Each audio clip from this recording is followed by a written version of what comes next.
The current Gambia Football Federation executive celebrated 7 years in office. The executive and staff can be credited with sustaining and developing the national leagues in the country, especially through the COVID-19 pandemic, registering the various national team categories in different competitions, including registering successes by the under-20s twice in WAFO competitions, capacity building for football stakeholders, with the biggest achievement undoubtedly being the Gambia's qualification to the Africa Cup of Nations for the first time. However, these successes have not shielded the Football Federation from criticism by stakeholders on the way they are running the game in the country, particularly in relation to the funds from FIFA meant to develop football infrastructure. The FIFA Forward initiative was launched in 2016 and set aside $2.8 billion globally for football development projects. The funds are available to be accessed by national federations from 2016 to 2022. For Africa, the FIFA Forward Impact Map shows that out of $717 million available, just over $439 million, accounting for 51% of the fund, has been approved or disbursed for 306 projects. Heading the list of projects expected to benefit is the proposed football parks renovation, with the Gambia Football Federation promising the stakeholders that they would develop and build 10 football mini-stadia in the country. The money to be used for this project works is from FIFA, who would ask for certain requirements and proposals before releasing funds. For the Gambia, FIFA data shows that $11.4 million has been available since 2016, of which $7.8 million has been approved. Since 2017, the Gambia Football Federation has been informing the public through their websites and other social media sites on project signings and money secured from FIFA to rehabilitate football pitches. However, stakeholders continue to ask questions about the many millions secured and why not a single football park has been completed up till now. A very serious setback, really, to the development of football, especially from the grassroots level, for most of the big zones in the country.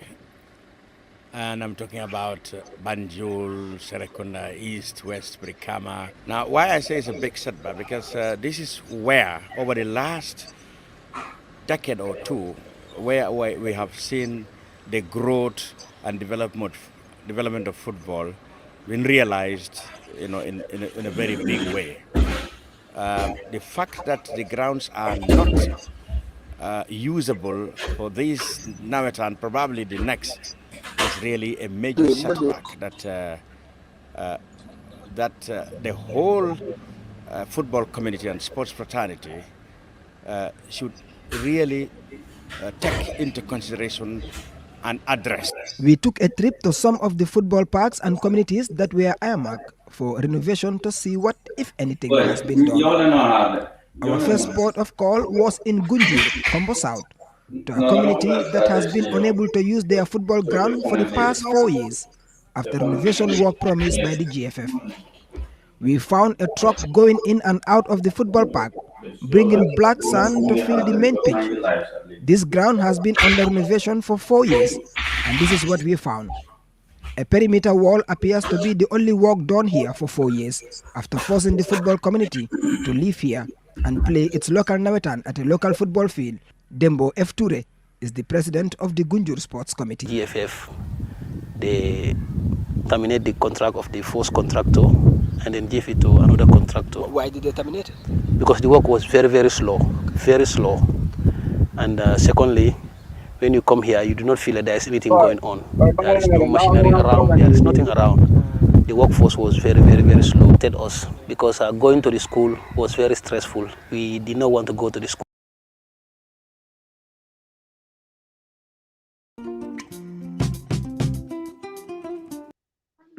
Boy, are you okay?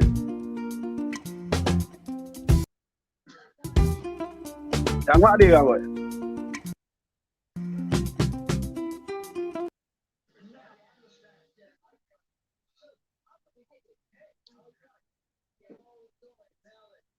Yang mana dia? Aziz yang mana dia? Demba. Wah, mana dia? Mana dia? Ay cool boy. Boy mo ya ma dega dega. Nda? Okay, mo mu mute. Yeah. Mo ya cool boy. Yeah, Sunday. So Aziz Naga. Yeah, no.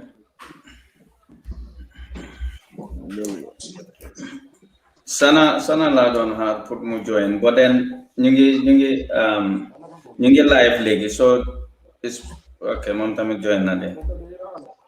Okay, join na. Wow. Can you guys hear me? Yeah, we can see you now. Okay. Okay, without wasting much of your time, I'm really sorry. I'm apologizing to our viewers for the late coming because of some technical hitches here and there. So, but hello and welcome everyone to the Citizens Network Gambia. This is another sports podcast with regards to what's been happening lately. The Gambia Football Federation have actually released a statement. You know, whether I would call it a financial statement is something to be asked to people who know most about that. But they've actually released certain things. So we want to go into that, into details, and ask Sana, who is a specialist, who is an accountant, to go into that, and then we'll see how things goes. So we don't want to waste time. I'm time we don't waste. So we just want to go deep into it. Sana, foog naa seetaan nga lii bi naka laati gis nga read nga press release bi, because bun génnee video bi ba pare and mention those figures, for some reason guy they reacted to this, and then they've posted something that we might think is a whether it's a financial statement, I don't know. You would be in a better position to know. Bunga gisee affaire si, what is your reaction? No ko gisee ak, is that, can you call that a financial statement? Thank you, bro. Thank you to your co-panelist as well, Baba Demba, Aziz. I watch you guys when you were playing, fantastic. Shall I just say, bravo to you guys for what you have done for your country. I'm really proud of you guys, and I think this is a sports. This is a sports show. This is not something for financial analysts or accountants. So I'm just going to do a brief description of what I've seen, and then leave the show to you guys, because you guys are perfect in football. You've done so much for your country, and you deserve whatever you want for your country. And I'm sure all you want is to see Gambia football succeed, Gambia football go forward. So, I'm just going to do a brief financial analysis on this, and then leave it to you guys, to analyze everything else for us. Okay, thank you, Cham. Thank you for inviting me to the show as well. Actually, I've gone through the statement by GFF. They call it infrastructure projects. There is nothing to say this is a financial statement, or to say this is a financial briefing. They have no title for it. All they did was just to give us a breakdown of what their projects are, and the cost of those projects. So I've gone through it. I couldn't make sense out of it, because I don't know what to call it. They haven't given it a title. There's no title to it. If you call it a financial statement, then I'll ask questions about it. But there's no title to this. So all I've seen is just a breakdown of the projects and the cost of that project. And they said, at the start of the statement itself. By the way, the statement has no title. The statement has no reference. There is no evidence to kind of substantiate exactly what they are saying here. So, I don't know what to call it basically, but what they have said is that they're expecting a $2 million money payment from FIFA and their partners in order to fund the projects that they want to do for Gambia football. So looking at that breakdown itself, the total amount of money that they said they are going to spend, on this project is $132 million. They are expecting $2 million from FIFA and the rest of their partners. However, they are going to spend $132 million. If you turn $2 million into dollars, give and take, shall I say the rate is about 48 or 49, $1 to Gambian dollars, you would get something like $95 million.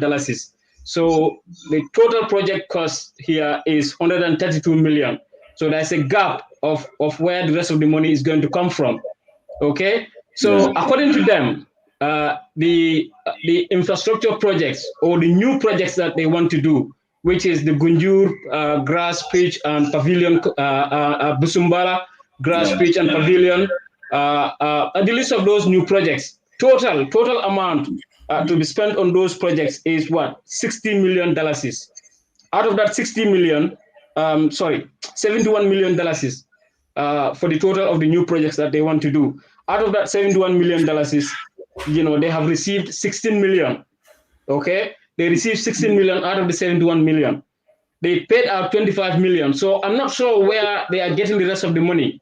So the statement is not very clear. It doesn't say who is going to fund and where they're getting some of the money. Because if you look at the new projects, they said they have the total project cost is 71 million. They have received 16 million, but they've paid out 25 million. So there's a 9 million gap where they didn't explain where that money comes from. Okay, if you go forward to the refurbishment of the parks, in that case, they said the total amount to be spent on that is $60 million. They have received zero butut out of that, but they went ahead to pay $23 million. So where are they getting the funds from? Okay, so basically, this is not a financial statement. There is no evidence to go with it. There is no further breakdown. There is no reference to say an external, like an auditor, have assessed what we have done, and here is his statement. So basically, all they did was just to give us a breakdown of what they have done. But there is no evidence to suggest that they have exactly done this, they have exactly received this amount, and they have paid out this amount. Yeah, thank you for the evaluation. And how about shouldn't a statement have a reference as well? Because it seems it's not reference and no one authored it as well. Doesn't that matter as well? Because it seems no one was. Yeah. Thank you, Cham. If they are saying that, this, because one of the claims they made was that someone from FIFA came down to look at the projects that they are working on and have expressed satisfaction of the work they have done so far. But if you look at this statement here, nothing there to suggest that somebody from outside came in and this is the statement by that somebody. Okay. Normally, when you do works like this, with the amount of money that they have claimed is going to go into these projects, you would assume that they would bring an external person who is very good with the finances, or shall I say, an external auditor who will come in and check and verify everything and sign it off. Okay. Yeah. They haven't done anything like that. Again, they haven't referenced anything. You could have said. Excuse me. You could have said, this is where we bought our projects, our materials. We source our materials from this country or this place, and they have charged us this amount. This is the contract signed with that sourcing company. They haven't done that. So literally, this is just a verbal statement, or shall I say, a written statement written by someone to say this is what the money is, but there is no verification, and you can't say independently that these amounts are accurate or they are valid.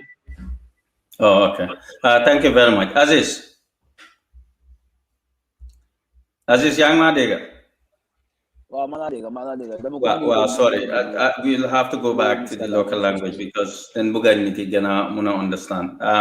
So documentary be dafa melni legi halna yengal gaay tuti because bum gene ba legi ñu ngi am report ne gars yi ñu ne Monday bu passé ni am na yenn places yu ñu door a start di liggéey so loolu wax ne mooy at this moment in time am na astroturf of yu ñëw wante ñu ne ñu ngi si port bi ba léegi then am na yeneen yu ñu war a start at the moment foog naa next week as well yow sa gis-gis si loolu noonu ndax is it something that we should believe obviously contact neen gars yi ñun wax ne Monday leen war a start ñu pass last Monday gars yi confirm neen ne start neen wax ne liggéey bi is very slow wante start neen ndànk ndax Gambien bi dafa war a xaar ban war a social media wax dara pour ñu liggéey ndax den waroon a liggéey rek o ndax bi fooguloo ne comme réaction ba tax gars yi ñoom tamit ñuy react ni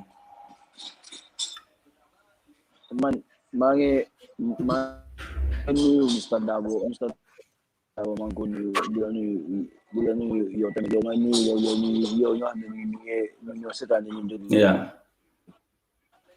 man di problème bi moo nekk ne lu la gay wax ne yooyu la yéen la gay wax ne yooyu la gay start and how true it is because ñii fu mu nekk nii mënatuma gom man suma booba mënatuma gom dara lu ñu wax because duñ dee wax loo xam ne nii loolu moo nekk dëgg dañ dee ñëw su Baboucarr naa si génn wutoon lii bi konte ñi dañoo toog rek noppi di konte dara du xew dañoo ñëw bàyyi nit yi indi daag ñu wax tey dina pare ëllëg dina pare tey tegaay doowaruñ dara I think ne lu Baboucarr naa si génn si wax loolu moo tax gaay gaay ngeen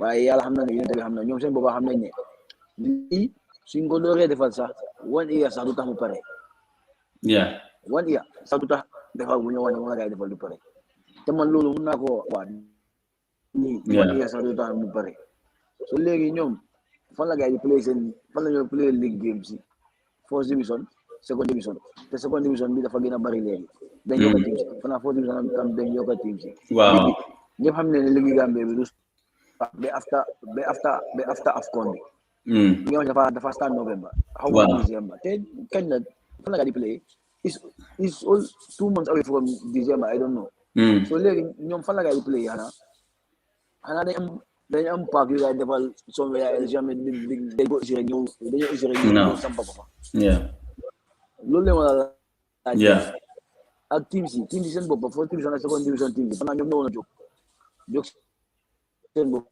ba dem laaj ñi kañ la liggéey dox because mënuma understand ñooñu start precision dañoo jox seen players yi pass dañoo fay fu gaay training am na tamit dañoo fay fu gaay training ñu fay training di everything te precision bi dina dem up to 5 months maa la ko wax because duñ play at the next year after AFCON te on na ma ne ay wóole match la moo doon so nga bàyyi team si ñu def precision ñu ngay fay xaalis bali boobu yëpp gaa ngay xaalis bali boobu noonu te yow joxuloo gaay dara so loolu amul benn njëriñ the best thing gaay teg ñi wax gaay dëgg ñu la ne lii ak lii moo happen su nekk is high time gaay ñëw toog gaay wax ñu dëgg gaay bàyyi di génn di defense seen boppa ñoom they are very defensive they are very defensive génn leen ngeen woon ñu proof ne lii ak lii moo happen bu ñëw leen stand dara te dooru leen ko ñu wax rek ngeen gën a dem si benn parc taxaw gas suñu fi demee ngeen dara ko waaye noonu te ñoom den lii fii li sax comme am nga soo si documentaire bi soo ko bàyyi xel am na pitches yu gars yi bëggoon a laal ñu ne non buñ laalangum pitches yooyu noonu ba affaire si am nga passé su suñ defaree lu noo defar si site si ba pare ñu door a laal pitches si wante ñoom den dem ñu yaaxa pitches si so tax for the past 2 years am nga kenn mënut a play grassroots football so loolu dafa affect football bi tamit as well so Baba man gis naa go on Aziz Banjul gars yi fa play junior nawetaan Banjul si seen parc bi parc bi baaxul parc baa ngi bon waaye xale yaa fa play gars yi fa play junior nawetaan because of mag yi dañ bañ duñ fa play because parc bi baaxul waaye la moo xale yaa fa play de junior nawetaan ñu ko fa play Banjul si parc bi gis naa nataal yooyu noonu yëpp mu ngi yow ngay dem yow ñu gaayankoo senante Banjul gaayang fa play de si parc bu bon bi when they play the pitches you how safe is it because xam nga ñoom they are just coming up understand ñuy war a play si façon pitch yoo xam ne it's not safe. Is it good for their career? That will save na % career, sir. Because so I mean serious injuries. Yeah. It's not good at all. Lolo bahul. Ñu bari lolu mo len dé gañ. Da nga gañu do ko xam. Do am foy fa do ko xam. Ñu la nga ice bo be nga mak. Té nga mak nga gëna ñew wala play so play be nga gañu wo feñ. So feñ mo ki den ko liggéey. Fekk gañu won na long time. Yo xamuloko. Xamulo ko xamuloko. So defé ñu wone ki li leen ko def. Fekk wu ki dafa yaga. Yeah. Lolu play ak lolu ñu té xamuko. Because ñu ma understand nga yobbu nit Pari Abdai fu nekk right now loolu baaxul pour nit di fa play ñu fa yóbbu ay xale ñoo xam ne doo amaguñ seen carrière sax ñu fa play so ga dañu is finished. Yeah. Okay, thanks Aziz. Baba. Yeah.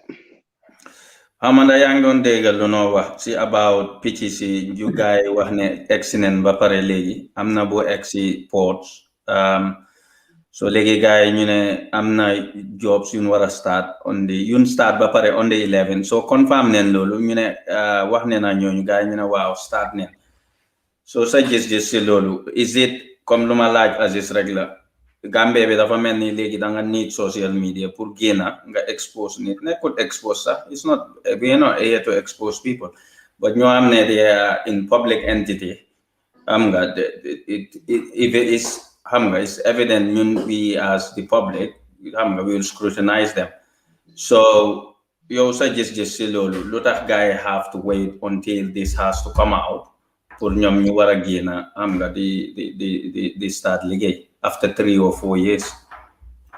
Yeah, first of all, Manglanu, the new Mr. Darboe, bapare the new viewers in your setan.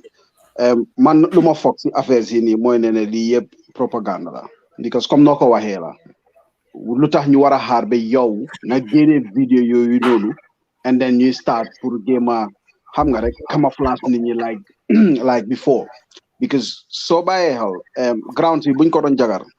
Buñ not ground si sa si bopa why font si buñ duggé si it's about 2018 2019 la font si yeah okay so 2018 2019 légui la liggéey bi wara door no exactly so depuis 2018 2019 halis bu ñewon lolu fal la duga ana sanga so lolu moy problème ba pare yow looy wax ni ne obviously confirm nga liggéey bi mu ngi door and all of them mu ngi door ci pack so xaaree ba 2 weeks or 3 weeks time ñun suñ noppee ba wax bi noppi liggéey du amaat why because of yéen a ngi dem around the park yéen a ngi woon public bi ne lii moo nekk di go around lii moo nekk di go on understand so yow la ñoo counter da nga foog na GFF dañoo liggéeyuñ dara de mais leen benn 2 months rek nga xool because su fekkee ne da ngaa liggéey su fekkee ne kuy liggéey time bi war na moo fekk jeexal na liggéey bi because lii 4 years contract la woon 4 years ago la woon so yow su fekkee ne nga bëggoon na liggéey depuis 4 years bu affaire si ñëwee foofu nga war na liggéeyee rek bàyyi naaw nga jeexal ko normally waaye yow defuloo liggéey bi de nga xaar ba wax bee ngay bari ba pare dañ xam ne next year election baa ngee ñëw so li ñoo def mooy ne what they gonna do is dañoo xaar ba like let's say now so fili si moo jeex dafa tombé waale ak election baa ngee ñëw den ni ñu wax ne ñi def leen daan ñu jox leen se waaye xam nga club si ñoom leen des suñ buggee jox gaay vote yi nan leen jox vote yi kan moo ko juubee ñoom la man duma wax club si ñu ñëw di jox ex-players yi votes or di jox keneen votes or whatsoever non ñoom ñooy xool lan moo leen gënal because sànni karta bi yëpp yu loolu la even election sax loolu la da ngaa sànnil ku laa njëriñ o ku laa defaral dara so yéen club si ñoom ñu xool ñoom buñ nekkee jëfee buñ fa nekkee lan lañ njëriñ ñu si onda GFF so ñu xool su fekkee am nañ fa njëriñ ñu sànnil leen ak su fekkee amuñ fa njëriñ ñu génnee leen it's simple as that waaye duñ mun a toppa bi yeneen nit ñi ñoo xam ne ñoom dañoo nekk foofu pour seen xaalis dañoo nekk foofu noonu pour enjoy xaalis bi ba pare ñun suñ football bi nekkuñ di ko développe nekkuñ duñu dimbale booy duñ fa jóg booy duñ fa géem a génn booy yow keroog fay bu mu fi ñëwee mu ne ñoom dañ fail da ngeen fail la nga discuss resign ku fail la nga resign nga jóg nga dem keneen ñëw mu liggéey even ñoom su fekkee ne sax ñoom liggéey nañ sax su fekkee ne liggéey nañ let's say su fekkee ne ñoom liggéey nañ waaye yaa ngi fa 8 years léegi doo fa géem a jóg nga abal yeneen youngsters nga abal yeneen ñoo xam ne yeneen future ñoo xam ne they are bright xam nga ñu ngi xalaat fii keroog bu ma fi ñëwee Langtombo mu ngi attaque mu ne ex-players yi administration ñoom xamuñ ci dara ak yooyu noonu so which means Langtombo moom old schools la because yëgu ne léegi UEFA B licence mënuloo koo def te defaloo administration as well ma ne nga understand so moom mu si gannaaw moo xamul ne léegi football bi dafa advance dafa upgrade dafa dem football taataala xaajoo la boy ñoom ñu si old schools yi ba léegi because moom su xamoon loolu noonu du wax ne ñun football lañ xamul administration naka lañ dee doxalee administration ak yooyu noonu waaye wax ko ne UEFA B licence kenn mënu koo def léegi dafa ànd ak administration yëpp nga dee jàngale dafa mel ni kuy dem school so man coaches even some there are other coaches yoo xam ne ñu ngi Gambia seen line si dafa war a update seen line si ñun amee dafa yaaga dañ war a am pour xam nga ñun suñ problème bi mooy ne ku nekk soo xamee nit rek kooku affaire am doo si wax dara yaa ngi understand so loolu du dee yóbbu dikka du yóbbu football bi si kanam non ñun dañ ñëw fii pour ñu xam ne pour ñu support football yi Gambia mu dem si kanam so GFF bi ñoom su ñoo ñëw xoolal bank da nga mën a bank statement bi draft buñ génnee nii with all this money ok so xaalis boobu noonu yëpp fan lañ ko dugal naani keroog bu mu demee woon pour round field si you know what they did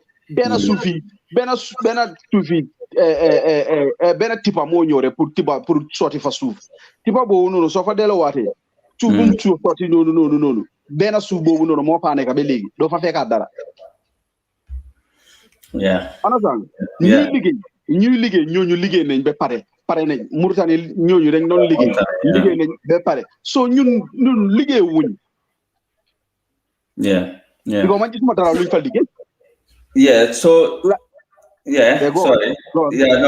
si Aziz laa bëgg a delluwaat sax comme gars yi buñ liyee am nga ñoom ñu ne FIFA development xamama manager bi ñëwoon na sexy seen liggéey ba pare ñoom according to statement buñ génne that kooku he was very very impressed, he was very happy.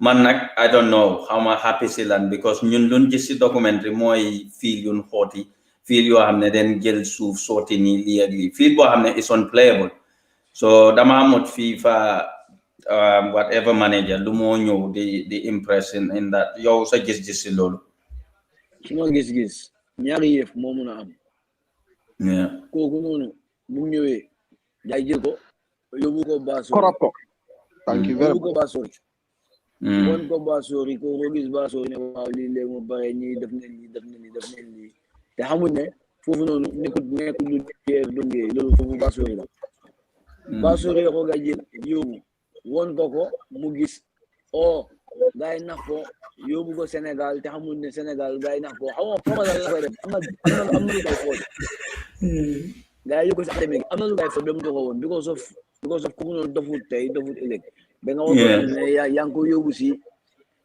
àll kese ala nga ñëw ni woon ala yow nga ne da nga impressé ala bi te yow seen te gay FIFA président bi taxaw ñëpp ñu ngi ko dégg mu dem taxaw Mauritanie bu gars yi ubbi seen mu ne moom Afrique ñi rek a fi def loo ñii su ñëpp doon def ni Mauritanie te ñoom Mauritanie gars yi am seen amandoo xaalis ñoom leen joxandoo seen xaalis Mauritanie pare yéen seen bos pare wu yow nga ne kooku dafa impress yéen du pare sax yéen tegu leen bloc sax gars yi tegul ko so lan moo mën a impress ñooñu noonu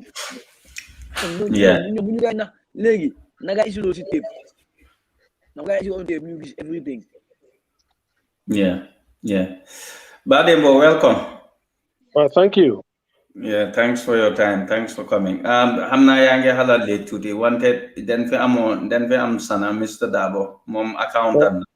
So I'm gonna on press statement. So press statement bobu ñu ci defoon some benn foog naa spreadsheet la gaay jël rek ñu dugal fa xawma ay ñoom xawma xaalis some figures yuñ fa dugal wante da nga gis ne figures yi dafa bari ay discrepancies kenn xamul lan mooy lan so ñun luñ mujjee jël mooy ñu jël ko ñu jox ko someone who is ko xam ne he focuses on na am nga ko xam ne area am loolu la Sana is an accountant so jox neen ko so moom dugana explainal nañu ne loolu yëpp am nga it doesn't add up number you guys bind doesn't add up doesn't make sense actually après statement boo xam ne la amut name amut kenn xamut kan moo ko binda am nga tey soo binda dara sa at least lu mu bon nga mun see binda sa tur wante bindun si dara so wante lu ma doon laaj Aziz mooy ne gars yi den mujjee wax ne FIFA development manager xawma dafa mujjee ñëw check si woon gars yi seen liggéey bi so ñoom si seen statement bi ñoom ñu ne kooku was very impressed with what they are doing so Aziz wax na si but then ñun sax jot neena am information from that guy because try neen pour jéem ko contact and then actually te am neen some insiders ñu wax ne actually it's not the case, it's opposite kooku dafa over mention ko so yow naka nga gisee loolu assalamu alaikum ma leen di nuyu ñëpp ñu nekk si si panel ñu sa déglukat yi ak seetaankat yi ak ñu jégal ma nag dama baba sanoon na ko the reason why man mi sax for na gisoon naa that living and this movement Preston for ma ko gisee sax I was laughing man li ma doon wax rek mooy these people either they come and just tell the Gambian the Gambian people the truth, or they just shut up. I mean, the more they try to rectify things, the more they try to say some things, the more they're making more mistakes. You know what I mean? Yeah. Yo, niti jene nañ wax, videos yi jene nañ di circulate. How about you just nangu ne okay, you come Ibu Faye come here. It's a mess. Nangu leen rek def ngeen mistake. Nangu leen def ngeen why look at it nangu mooy because duñ ko nangu xam nga lan moo problème because ne leen laaj fan la xaalis bi dem. For xaalis bi dugal loolu that's the next thing leen Gambians di laaj suñ demee ba nangu ne okay make nañ mistake ak demee noonu fu xaalis bi dugal leen Gambia di laaj so loolu la gars yi bañ. So they will come with all kind of excuses and lu demee noonu. ba pare for na Lamin Jaase for na moom ñëwoon na benn time ñu mun nekkoon pandére fay si rajo bi ñëwoon na fa muy wax exactly the same thing ñoom ban FIFA inspector I don't know whatever whoever he was ñëwoon na Gambia and he was so impressed of their work and yu demee noonu. These are the things li ñu bëgg na xëyee Gambian people you understand. These people they just fail. They just fail. Then they fail. The more they come with all these kind of statements, then you're gonna contradict them. Then you're gonna develop them. I understand. Because Gambians you get collect evidence all the time. So if guys you with something Gambians can collect, you go to it. So I mean, bun na hate, bun ñu nax, nañ ñëw daal ida gaay bàyyi noppaleku foo ñu jéem a wax ñu fa laalis bi duga that's it. Sana nekku man Baba waaw yow sax just si loolu no man dama bëgg a step into it rek si loolu noonu comme man dama feel ne sa ñoom su fekkee ne kooku FIFA dañ yónnee nit yow da nga gis in any news or in any paper or in any media boo xam ne yow mënu gani FIFA président bi gars yi bu mu paree xam nga dafa dem mu am speech mu am lifin mu ngi everywhere in the world. If you want. No, I've saw it. So yow FIFA member boobu noonu ku ñëw FIFA su fekkee ne ñoom xam ne kooku was impressed was cool with ñoom ci seen liggéey GFF ñoo la njëkka oil GRTS pour ñu génnee loolu noonu pour ñu broadcast ko pour ñëpp gis ne kii dafa recommend everything dafa he is impressed yow da nga gis loolu noonu feena da nga gis that guy da nga gis that guy talking so it's like ñoom rek ñoom ñooy wax loolu ne kooku ñëw na is impressed yow naka nga amee a delegation a FIFA member coming to Gambia GRTS amuñ ko news QTV amuñ ko news kenn amuñ ko no media amul fu nekk lu Aziz wax la sax comme Mauritanie xam nga seen boss ñëpp gis neen ko exactly foofu laay waxee nii so su fekkee ne ñoom lu ñoo wax ne kii dafa impress ak yooyu noonu trust me GFF ñoom dañoo saasi dinañ indi media yëpp ñu toog dinañ indi caméra yëpp ñu toog pour kooku mu wax ne ñoom liyal GFF suñ defee lu baax bul woori 1 minute di nga ko gis si media bi yëpp ana sanga waaye luñ def nii da nga gis def GFF sax def ko si seen website or anything boo xam ne dañ fail nit ñi duñ ko waxantoo duñ ko def fenn because dañ fail nit ñi waaye su fekkee ne dañ def lu baax ñoom the next minute si lañ ko dee publish si lañ ko dee génne so léegi su fekkee ne ñoom FIFA member bii nii ñu ne ñëw na and he was impressed with them lu tax ñun nit ñi gisuñ ko report bi because si film bu mu dem mu impress dañ ko war a am pour vidéo ko caméra bi toppa ko mu toog xam nga mu wax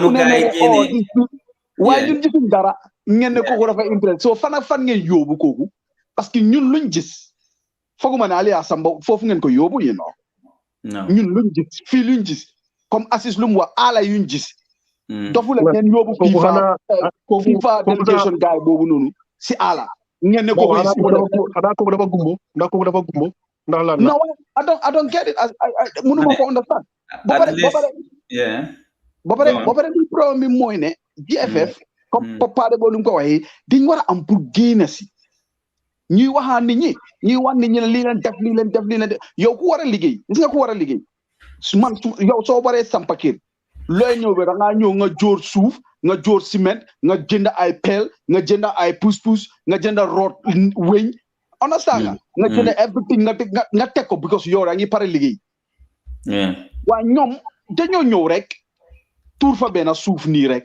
ñu ne ñoom ñu ngi ñëw liggéey si boy kuy liggéey da ngaa jënd everything mu liggéey bu doon ñun ñu gis waaye ñun gisuñ dara loo xam ne ñii da ngaa wax ne noonul ñii dañ pare pour liggéey de definitely ready pour liggéey boy indi nañ toogu yu war a nekk si pavilion bi lifin yaa ngi fi lii ñu ngi fi kapet yi yëpp ñëw nañ lii ñëw you bring some materials yoo xam ne dafa convince nit ñi and then ngeen génne ko noonu leen a progressé noonu ngeen koo génnee si medium nit ñi waru ñoo ñëw sax di waxante fii yéen si seen bopp dañ ko war a am pour dugal ko pour génnee ko anasanga loolu mooy liggéey waaye ñoom duñ liggéey rek because xam nga lu xew ñun ñoo ñëw ñu yëngal media bi yëpp and that's why GFF génn si ak false draft buñ génnee noonu ne xaalis boobu noonu yow xaalis boobu noonu ngeen séedoo ko yéen ñi noonu because yéen xaalis buñ génnee si draft bi is wrong it's totally wrong loolu ñu ngi mislead the general public ak ñoo xam ne xëj na suma maas yi we don't know anything about accounting so dañoo mislead waaye gisuloo ñu am koo xam ne he's an accountant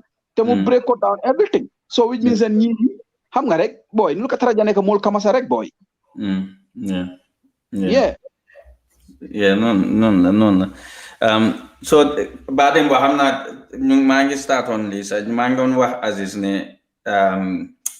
gars yi den ne startaat neen liggéey bi on the 11 bu passé nii so ñun nag jot neen a make inquiries ñu ne dëgg la ñu ne gars yi start neen wante comme ndànka la rek ba pare ñoom ñu ne xaw ma am na artificial tof yu ñu jora indi wante benn bi mu ngi si port bi génnaangut so boobu mooy pour bu Banjul beeg yooyu noonu yëpp ñu ngi ko def si statement bi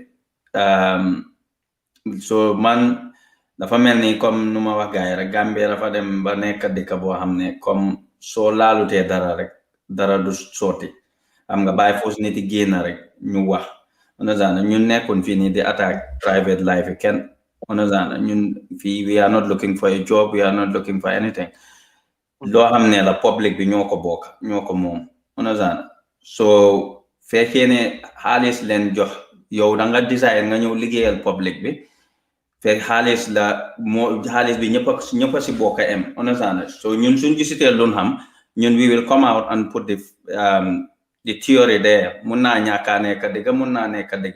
But then ñun jox neen gaay opportunity bi pour ñom ñu answer bàyyi neen 3 weeks bala ñoo publish lii 3 weeks pour try leen pour ñom ñu wax seen side of the story. Wante nongunta def loolu den toog ba time bu leen ne bu ñu xamee ne the pressure is cooking si la gaay dora ñëw génn ak seen own statement. So yow xamal naka nga gisee loolu noonu yëpp. Wow, mooy li nga wax rek, because of pressure bi moo nekk seen ko moo tax gaay soga jóg di def yéen ay. You understand? De pare waruñoo allow sax ñii ñëw rek tegal ñu artificial glass rek and ñu ne fii bi pare na, that's it. You understand? Yeah. Man foog naa ne, for example, Pagi Bakaw, Pagi Banjul, West, East, for now loolu yëpp am nañ space pour build for at least 1 or 2 pavilion yoo xam ne ñi ci nañ fa mun a toog. Because I think the space move dafa des ci ñu ko gaay di designer ak ñu ko gaay di définir gaay mun faa def 1 or 2 pavilion boo xam ne nit mun na faa toog. Xam nga waaye li ñoo def mooy the only thing lu gaay di ñëw def mooy fil bi rek la ñoo fix jël ay seen baabu waya yooyu round ko si fil bi rek and that's it. Loolu la gaay di ñoo def si waat rek naxaat ñiti. You understand? So like you said, ñii dem ba xam ne fu mu nekk nii the heat is on, amatuñ excuse.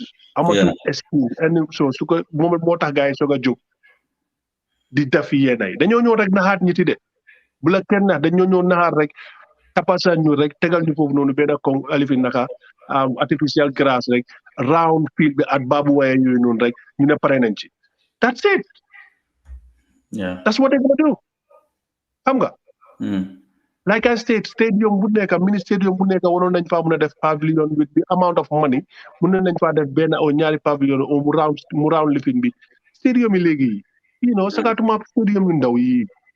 dafa round stadium booy field bi mu nekk si digga bi booy yam nga noonu la stadium yu ndaw yi dee mel léegi. mun ngaa def ñetti pavilion rek mu round field bi nekk si digga bi very close to the pitch. Nit di seetaan fi boobu ñu enjoy ko. waaye duñ def loolu dañoo ñëw tegal ñu grass bu ndaw foofu noonu mais tegal ñu ko artificial grass bi rek jël seen fence yooyu noonu fence ko rek ñu ne pare na and benn at ñaari at affaire si commencé waat di yaaxu. That's what they're gonna do. ñii daal buñ leen bàyyi ci ñu nekkee lu ñoo def ni suñ ko mënu daal leen fa génn ñu jox ko ñu ko mun. That's it. Xam nga because soo xoolee ñu nekk si boppa bi foofu noonu. Come on now. Dafa neexul ba neexul nag waaye ji nga football. soo ko xamul dafa mel ni tey nga yóbbu ma ami tey xaw ma fetel xaw ma na ñoo fetelee nga dugal ma si ami bi xam nga dafa maa jox problème. That's it. Aziz, so guy the same report guy ngi waxaat ñu ngi wax ne yeneen place yi comme places like Manjai ak Serekunda West boobu moom dañ leen a suspend nangu. So that means ne ñooñu moom fekkee nawetaan dafa am comme yow noo ko waxee dafa list is impossible pour gars yi war a start fekkee ligue baa ngi door gars yi war a start seen nawetaan woo ligue it's impossible mu mun a pare within a year. So léegi yow loo foog ne lii loolu la ma impact bu moo mun a am si national team bi ñoom chances of them xam nga comme ñoo nekk si grassroots bi ban impact la moo mun a am si ñoom because obviously xam naa ne national team bi most of them are professional already but then am nga ñu nekk si grassroots bi tamit they have ambitions understand te den war a mun a play especially as a professional gis ngeen ne fii nii xam nga pre-season am na benn player am ne suñ play wul benn 1 month sax suñ delloo waate you see how rusty they become. So imagine ko xam ne mu ngi am ambition to be a professional player war a talk for 2 years without competitive football. Lolo, how would it affect their career? Loolu kenn dafa over affect seen career because ni ma gis xam nga waaye comme na ko waxee du affect national team because ñun duñ dee bàyyi xel suñ home base players yi duñ dee bàyyi xel home grown pour ñu play si league bi foofu noonu so coach GFF ak coach bi ñoom ñu bàyyi foofu noonu because they don't care ñuy play Gambia So lirek wane na ñoom they're gonna kill this. Dañoo kill talent, dañoo kill lu xam ne ñu ngi amoon ambition ñoom ñëpp because of lan lañ am football soo ay nawetaan at the end of the day lan nga say soo génnee nawetaan yi Gambia football lan ma fa def dara. Imagine nga toog full dëkka fu mel ni ay Banjul ay Bakaw fu nekk soo demee ñu ngi dem play Bakaw school oto ñu ngi dem play feneen foofu kan mu mën a play Bakaw school nawetaan Bakaw school mun la fa play nawetaan moom du am Greater Banjul area bi after Bilkama yëpp nawetaan du am because duñ am fu ñëw play because nawetaan bi fu ñu ko demee yóbbu ko si school si nii du am benn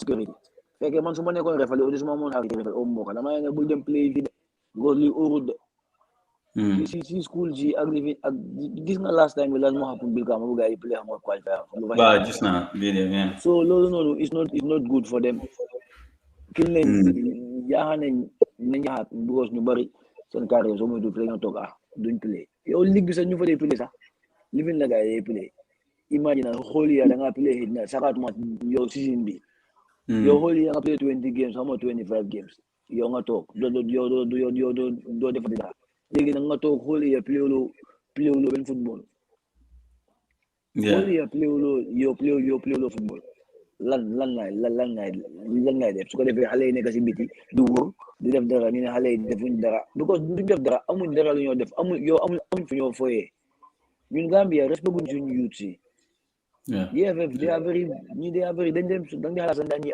am nañ families dañuy am nañ ay doom dañuy am nañ ay reka because of yow li dafa over serious ba pare ñi respect guñ Gambian si xam nga toogee full dëgg nga yow nga toog nga ne na fenal fen bu tooy yëpp ay mag ñëpp xam ne ñi dañoo fen sorry for my language waaye ñëpp xam ne ñi ñoo wax nekkul dëgg possible man nag ngay timee Gambian si dama ne waaw paagi dafa pare within yow balaa ligue bi di door kañ la waaw gars yow gars wane ligue dafa pare balaa ligue bi di door because ligue bi gars amuñ ñoom seen boppam mënuñ la wax ne ligue bi dafa door ëllëg oo gën a ëllëg te man xam naa ne ligue bi next yàlla moo start ligue bi du door bi after African Cup te gars yi seen paag si du pare ñu ngi wax Isene Banjul bi ma gis xale yi di play xanaa gars yi di dénnu rek laal tof bi si gars yi si ligue bi seen living boobu noonu seen si baling boobu noonu because loolu fu nekk soo fa nee teg tof foo jaar rek nga génne tof boobu noonu di nga demaat nga raxaat ko ba mu baax loolu rek dafa jël time ba pare soo gisee ay mis nga mun nga gis paagi Banjul bi naka la mel paagi Abdou naka la mel loolu liggéey boobu noonu liggéey bu baax 1 year sax pare wut waaye tamit su fekkee ne da nga ko bëgg a tabax ñamas mun naa pare benn fan yow nga jël dem tof rek teg ñëw rek nax ni di peinture yow comme ni ko pa demo waxee defal gay grillage defal nañ ministérium bàyyi bala càng yow nga bàyyi ko nu meloon di because yow loolu fa nekkoon grillage ak tof bu bon te on na ma ne ñi seen tof yu gay di ici du nekk tof bu baax tof yu gay di ici billahi kaamil na ko du nekk tof yu baax duñ dem jëna tof yu baax ici ko tof yi ay first generation ñu njëkk a génn au second ñu loolu fa gay di ici yow au second comme yu gay amee woon rek imagine yow su tawee su tof bi tawee daf dee taa dafa taa yow tof kañ su tof tawee kañ ndox bi dafa wàcca mu daw ndox bi yow nga bale ko yow ndox bi yëpp jee thanks Aziz Baba so yow léegi xam nga léegi everything is out there understand léegi amatu dara lu nëbbu clubs obviously they also might know they must be aware of what's going on loo foog ne clubs léegi loolu leen war a def because xam nga toog 2 years play benn competitive football or xam nga coming to 3 or 4 years now and comme lo Aziz wax la rek chances are affaire si léegi du mën a sottiwaat ba African Cup of Nations because loolu la niru ne léegi the focus is only on that loo foog ne clubs loolu leen war a def man dama foog ne comme nu ma ko waxee earlier on dafa def si club yi si seen boppa su fekkee ne ñoom gis nañ GFF ñi ngay liggéey ñu ngi leen a njëriñ na leen fa bàyyi su fekkee ne ñoom gis nañ ne ñii defuñ fi dara ak yooyu noonu seen vote yi ñoom ñoo ko moom ñu votal ñoo xam ne daf dañ leen a changeal seen fields yi dañ leen a njëriñ understand Baba bul neexal waaj man dama delluwaat si li ma waxoon keroog maanaam ma dox la nga ni mbolem team bu len voter any person ku len voter yeah yo ya ñoom ñepp am football Gambia bu len mu dem kanam ça simple as that jamono start yow bu dee yaa ngi am team yaa ngi am club yaa ngi bëgg sa team di play yaa ngi bëgg sa club dem kanam leen sa bu talaat di nii yow yaa ñoom ñëpp a am definitely su gaa yaa sul yaa ñoom ñëpp a am because yaa leen fa teg it as simple as that jamono start yes yaa ñoom ñëpp a am su jël seen vote da votal ni muy club la muy anybody in the Gambia yow bëgguloo football Gambia mu dem kanam yow da nga bëgg football Gambia yaaku yow da nga war a bàyyi football sa nga dem toog because ñii dañ leen fa war a génnee ñii waruñ faa tooga it's as simple as that ñii ñooy di worst GFF executive moom which is in Gambia ñii ñooy di worst one no ponga King Colin ñu ko waxee woon the last time sax mooy dëgg ñii ñooy di worst one ñoom xam nga lu ngay foog qualify African Cup rek ñoom ñi qualify boy sa qualify bu ñu gaay rek ñi qualify defuñ dara boy ya qualify boy ya def ñefe qualify ñi defuñ fa dara no ba pare man loolu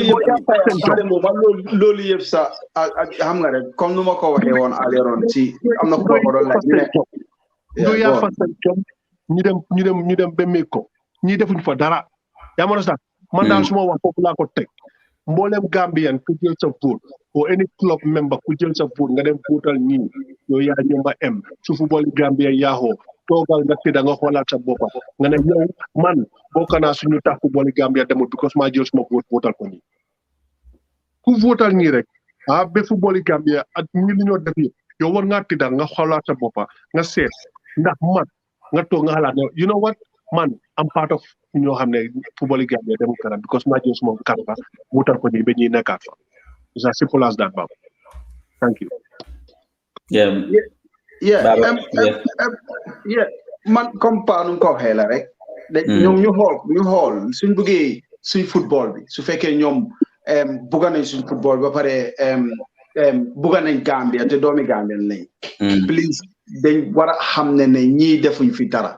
Lo xamné né war nañu wone dañ deserve pour ñu elect leen ñu ñëw taxawaat foofu noonu yaa ngi understand and ñoom xam nga FF bi li ñu dee def mooy gis nga parks yi renovation of these parks and stuff it's like xam nga rek ñoom lu ñoo xaalis buy ñëw ak lu ñoo dugal foofu comme Aziz nu ko waxee dañoo dem jël ay grass ay artificial yoo xam ne baaxuñ understand so ñoom all the time loolu mooy problème bi all the time koo wax ne pour moom mu ñëw mu jagar lii kooku instead of moo xalaat what kind of quality la moo dugal si place bu moo dem jagar du xalaat loolu le moo dafa xalaat what kind of quality of money moom si la moo am si loo leen ko wax mu dem liggéey xalaatut lu moo liggéey naka la moo amee njëriñ what quality la moo ama yoro non moom mu ngi xalaat moom naka la moo amee xaalis si projet boo ko jox ana saaga so obviously kooku si lu moo jagar du fa def lu baax always dafa am ay third choice second choice rek la faa dugal waaye the first choice mooy ne moom lu moo dugal si poosam bi yaa ngi understand maa way ni ñun su paak yooyu noonu booy nuñ meloon loolu leen mel ba léegi ok ñoom léegi suñ ko waree jagar waat like pare moo lu ko waxee fii booy paak yooyu noonu booy paak bu nekk war nañoo am ay 3-4 pavilion am na war nañoo am ay proper standard dressing room ay bathroom ay shower yu baax ay toilet yu cool boy soo duggee sax di nga xam ne nga am guest toilet si pavilion si yooyu de boy doguma la wante fii Saturday League ñu nga xam ne Saturday League sax dañ ne am shower room sax ni thank you very much nga am warm water am heating am everything boy su seedee da nga am heater si dressing room yi yëpp so ñun war ñoo bàyyi GFF bi ñu ñëw rek ñu defal ay nafas rek def ko nii rek field bi fence ko nii def ko baaxuyaa nii fence ko noonu rek ñu ne pare na understand of why I toilet your hand in so go floss tay ele so fa deme flossing handle bi damana wara floss bi neku di demand pompe yi duñ dem you know all those things boy ñun war ñoo nangu ñi ñi jow di ñoo di boy xam nga li xew bro li du halisi dusma halis du halisi FF du halisi Gambia halisi FIFA la boy FIFA so la ñëwé ngeen travel ko néné ñi li leen bëgg nga indil ko ay standard parts bro dañ ko sponsor ngeen jagar ko boy bu leen dem dañu indil ay cheap parts yoo xam ne da nga naa jënd grass ay capet yoo xam ne boy soo ko lalee tey the next minute 6 months rek mu yëpp mu yaaxu because yéen a ngi bugg a loolee naa top boy ñi mënu ñoo li ma bëgg a yokk foofu noonu sax mooy ñun di access mun am fii nii ci suñu club si nu players yi am fii nii ñun nekkun fii di wax rek pour li against ni dama la tax waaye di easy access mun am fii nii bu players yi am fii nii di luxury that players yi am fii nii suñ amul that standard in Gambia sax waaye ñu am loo xam ne sax tane na dama la tax ñun suñ wax yëpp pour football yi pour ndoo yi nekk Gambia ñu mun a am that same access xam nga you know si dressing room bu nice nga am toilet foofu noonu am fa shower am fa everything ambiance yi man yéen ngeen am ko ñun ñu ngi fii de ñun ñu ko am nice camarata sant yàlla alhamdulillahi rabbil alamin waaye ñu ko amee si loolu la bëgg itam ngeen amee ko foofu Gambien si yéen laay waxal déglu leen camarata it's not about hating GFF or whatever no it's not about that about football in Gambia dem kanam yéen mi déglu yéen Gambien si yéen players yi yéen club owners yi yéen stakeholders yi yéen laay waxal ñun luñ am fii nii ñu gis ko fii mu yomba te da ngaa gis ay benn fourth division fii mu am fi stadium bu nice yaa ma understand mu am fi stadium bu nice am fa club house am fa dressing room am fa shower am fa lépp la ko dee am you know si fourth division team a whole country boo xam ne you sponsored by FIFA di la jox ay millions mun la ñoo defaral sa benn mini stadium benn bu Gambie yëpp di waxantoo benn sax mënu loo ko defar lii dafa daw yaram bro lii dafa daw yaram Gambien si war nañoo jugaat ñu seetaat suñu boppa you know ñu ngi jóg foofu noonu di noos di yar ay biir di dawal moto yu neex di tëdda si ay airco yéen a ngi sona you understand you know ñun suñu wax yëpp pour loolu la pour yéen Gambien si yéen players yi ak club si foofu noonu pour ngeen am lu baax ñun nag sant yàlla ñu ngi fii de ñu ngi ko am fii easy de waaye yéen mu nekk Gambia yéen leen bugga at suñu njaboot yi ñëw ëllëg you know ñu fekk fa lu baax soo li may di wax nii soo la ma gëmut yéen Gambien soo la ma gëmut def leen ko téen ñii soo leen fa jéenee wut yéen a faa sona yéen a faa dee de na fa ñuy génn foog ñu wax ak ñoom foog ñu wax ak Gambien suñu dugg foog ñu wax ak Gambien because these people mënuñoo run Gambian football mënuñ ko xamuñ ko they don't know xamuñ ko amul knowledge they don't have it moo tax ku fa ñëw ak sa projet ñu sàcc sa projet bi yëpp seet lu fa baax yëpp defoon nañ ko suñ benn sista Masia mu dem foofu noonu mooy 6 months bu ngeen def project a big good project 6 months ba dem sàcc projet bi yóbbu ko FIFA jox leen xaalis ba pare gars yi bloc teg gars yi bloc man you know go on then continue part of Molumo Wahli is very important because at the end of the day we are here understand we hamgare ñu ngi deal ak ñoo xamne ne they have good facilities when it comes to football ñu ngi si proper environments and you know ñun mënu ñoo attract nit ñi sax before sax tanena we attracting Senegalese yoo xamne dañoo ñëw Gambia di play si Gambia League ak yooyu noonu understand nga ñun suñu ligue bi mënut a rëy suñu ligue bi soo ko gisee soo ko seetloo ba léegi mënut a rëy mënuloo seetaan Gambian League fenn munulo you know, though they have anything about Newton football. Yeah. When it comes to international, yes, because it's international, so everybody doing them Google, what doing them ni but you even televise sa pursun league bi amunko because I'm only here, but I'm not televised. I'm a proper ground boy play football bi. You get me? And like you said, even Sunday league fee, I'm in own ground. Baba, guy, they will argue ne ñom tamit ñu doon televise affaire ci wéru koor.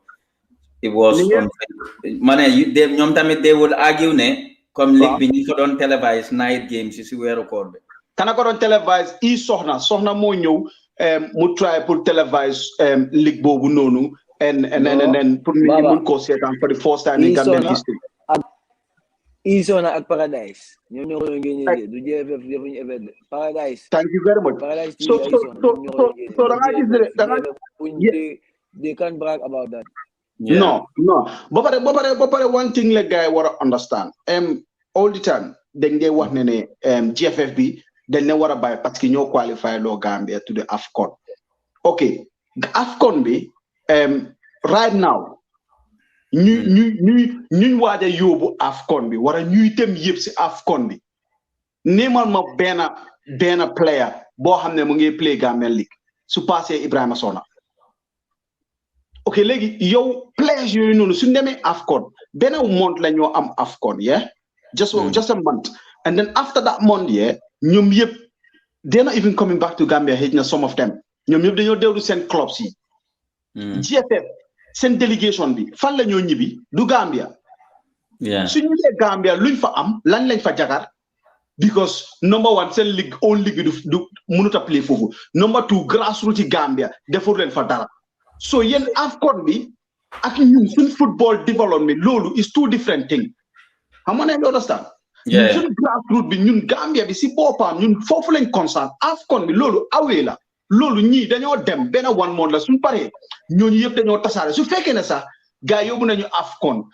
and then the next minute player yooyu dañoo ñibisi ñoo play ligi Gambia bi sax nga mun a understand waaye player yooyu noonu suñ paree ñoom yëpp dañ ngay ñibisi seen clubs yi in Europe so ñu nekk Gambia yéen lan ngeen defal ñooñu noonu foofu lan ngeen leen prepare yan façon environment ngeen leen prepare pour seen développement ni football bi yan façon facility ngeen fa am yan façon projects ngeen fa am pour ñooñu loolu lañ war a bra we did that we have a football ground am na massive keroog maa ngi doon seetaan Tijan was giving out jerseys and stuff and you know and then imagine they were in a house how much comme mile two boy nu meloon boy ñëpp a ngi tànga ñi ñu ngi ñaxa ñu ngi uppa ñi we can have a proper meeting conference place yoo xam ne every football lifting conference at every voting and stuff fala ñoo dem xam nga ñu am big massive facility yoo xam ne yow gis nga fii da nga am a facility boo xam ne am na tennis court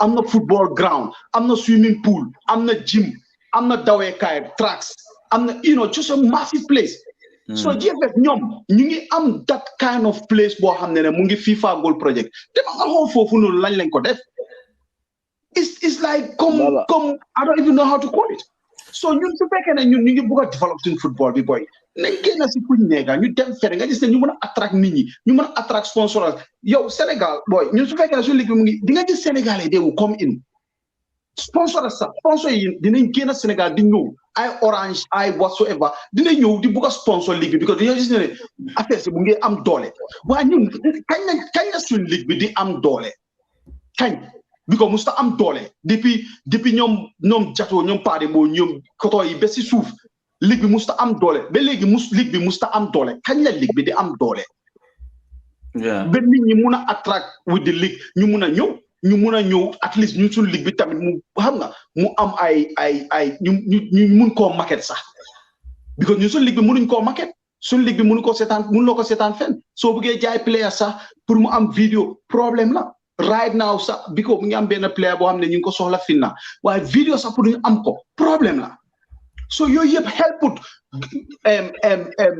naka lañ ko waxee grassroots yi suñ football yi Gambia bi so yéen ngeen a wax nit ñi ne yóbbu ngeen ñu AFCON bi du problème bi léegi mu ngi ni am na ndóobu am contrat open contrat mu ngi ñu ngi ko bugg a sign waaye amul vidéo because mënu leen naa jagar fiil mënu leen naa defar dara pour ndoo boobu noonu mënu leen naa créer dara pour xale yooyu noonu ñuy wax ngeen wax affaire AFCON like I said man AFCON is just gonna be 1 month and then boy ñëw mu jeex then the rest of the year it's gonna be Gambia send the rest of the year Gambia foofu lan ngeen fa am lan ngeen fa create what kind of job did you yéen lan ngeen fa create so loolu yëpp xam nga yéen xalaatu leen loolu ba pare man suma main concern mooy ne if GFF suñ fekkee ne ñu ngi am yoo xam ne dañ ko def te ñoo xam ne ñoom xam nañ ne we've done this we've done that we've done this yeah dañ war a am pour comme ñu génn si ñu media bi yëpp teg leen lii transparency ñu xam ne lii lañ liggéey lii lañ def lii xaalis bi 10 pound bi fii lañ ko dugal 15 pound bi lii lañ jëndal ciment leen jëmbal 15 pound bi dañ ko jëndee yëpp ciment mu ngi nii receipt baa ngi nii lii xam nga affaire bi yëpp wax ma ne yëpp waaye you know ñu won ñu main things yoo xam ne ñoom dañ ko nekk di def waaye instead ñoom dañoo nekk always di baag seen boppa just to stay in but duñ dee baag seen boppa man su ma xamee ne ok maa ngi ñëw damaa ñëw pour tàggat suma boppa benn 8 years or 5 years ma liggéey lu ma liggéey rek su ma si paree jeexal naa si booy waaye xaalis dafa ne John suñu mos nañ xaalis bi duñ fa génn you get me yeah go on welcome Wandeh thank you Baba yeah go on Aziz Demba da doon def lan ci nifin xam nga dina GFF yeah may ko ngula baba GFF buñ appointé Tidiane Njie ba léegi nga dañ ko dee gisee comme Tidiane dafa nekk seen rival or yo or something like that yu demee noonu imagine su def programme Demba mu kele moo def su def programme su amee yu noonu Tidiane lu def dafa isi ay jésis gis na ne région si la ko doon may de waaye gis loo fa benn GFF officiel ña nga fa gis ay aksi gars yi ay ñoom si la ñoom fis ñoom yow ay dibu ñoo fa nekkoon yow ak gars yi région yi ñu ko doon may gis na fa benn GFF officiel kenn nekku fa gis nga rôle bu Alhaji Diouf dee def Sénégal yeah Tidiane Njie de am waaye GFF duñ ko dee invite sax gars yi play nañ fi last game bu Gambia di qualify Tidiane dafa dem si gars yi mu dafa bëgg a seetaan si match gars yi ne ko amuñ ticket fanaa Tidiane dafa mujjee am ku waxal State House ñu call gars yi Tidiane ñëw ak gars yi àndoon sa ko gars yi doo la bàyyi mu dugal yow moo nekk that same game la kii mooy Aziz loolu yow joking that same game di game boobu la kii mu si dem si la ko gars yi daaxa si la ko gars yi wax ne nanguwuñ ñoom daal explain daal soo nekkee explain ñoom seen ennemi la.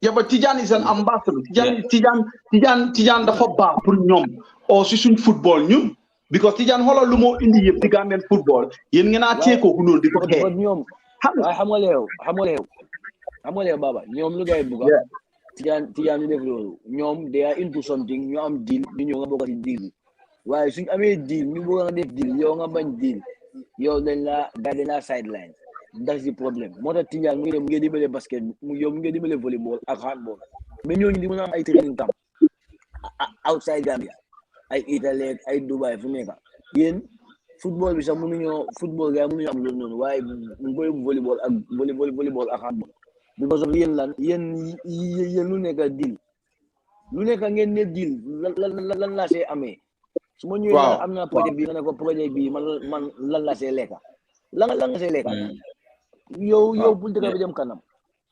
Aziz loolu laa doon wax fii ma ne suñ go on sorry baalal ma de dafa am some hitches yu nekk di am dafa am ñu amee link bi ba pare ñu ngi join studio bi instead of ñu dem si lii bi so if you are not a panelist so mun a dem suñ YouTube channel bi it's live on there you don't need to join in fii nii understand so xanaa ñu welcome Wandeh rek Wandeh xawma ndax yaa ngi doon toppa discussion bi o ndax léegi rek nga jota mun a duga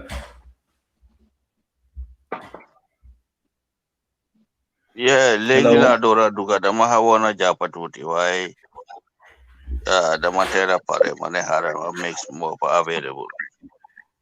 Wow, that's good. So if he to summarize lu no wax rek xawma xajna war nga xawma ndax seetaan nga documentary buñ génnee noonu sun platform bi fi ñoko génné ba paré lu mujjé happen last week moy GFF then mujjé génné a press statement ba paré génné si am yenn figures yu fa def xaalis yu fa gaay wax ne ñom non leen spendé xaalis wante figure you know dafa hala doji torop because at lun mujjé def moy den jël an accountant invite ko si platform bi mom mu explain wante mom lu mu wax moy ne lolu yeb dara it doesn't tally up make good sense dal affaire so legi gaay ñom the same statement explain ne ñom de at this moment in time started nen job bi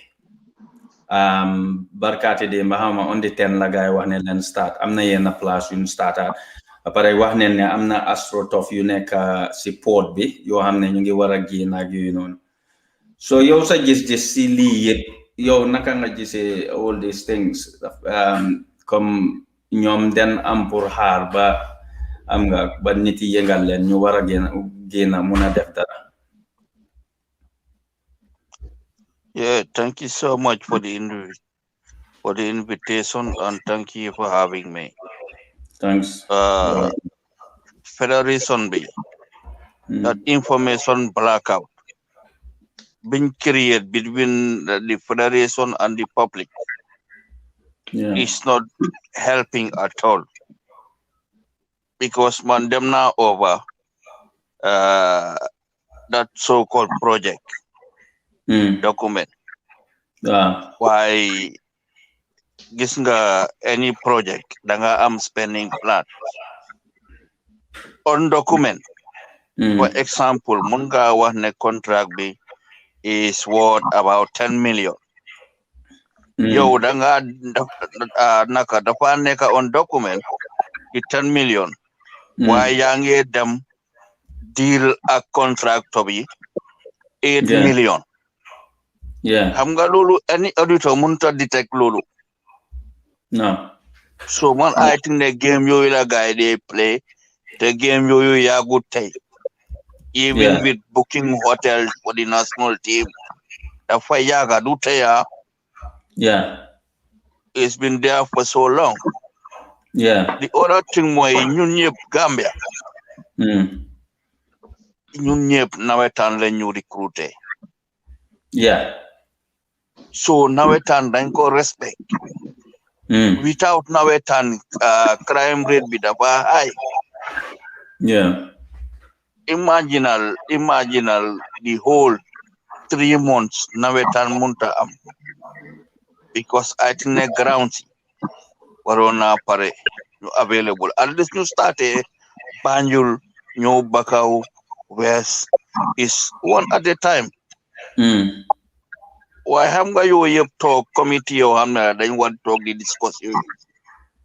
Why kena moy ñew ne moy project manager fekk mu ngi udlum ci leka do gis structure do gis building do gis nothing. Yow nga dem rek like start door blocks. People are not interested in blocks. So game you a guy def is not fair and is not helping this situation. But pare ñi involve ci politique nañ defi sen politique ñu bay ñu suñ football. Dañu fekk ñu suñ football. All of them are politicians. Te nit ñaa ngi bañ a wax loolu dañ ko war a raise. Because FIFA regulations yi allow leen ñu involve in politics. So that the sport council ñu ngi toog di seetaan ñi di def lu leen ne minister bi waroon naa jël action si lii waaye moom is a politician moom tam. Yëfi Tijaan Njie ma ñëw si Tijaan Aziz res na topic bu important. Tijaan should be between the president office and the football federation. Lulu worldwide la. I don't think that they understand the meaning of a football ambassador. Understand on your role, Bobu. Because Tijaan man musuma gis guy press and pen send programs. which is sad. Bena dañoo try pour isolate ko, or bena buguñoo joba boy bi, or they don't like the boy. Why dal?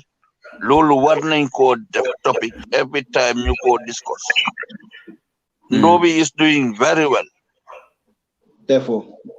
So am for ma jox keneen the opportunity mu duga because you wara was ci football bi yep I don't think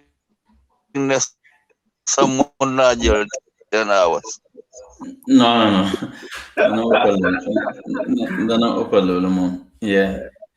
But comme xam naa ne dama bëgg ñu suñ jeexalee lii last lii bi ne dama bëgg ñu laal si 3 test matches yu jota am ni ak Nation Cup buy ñëw nii ba pare ak préparation bu nekk de am ni ba comme xam naa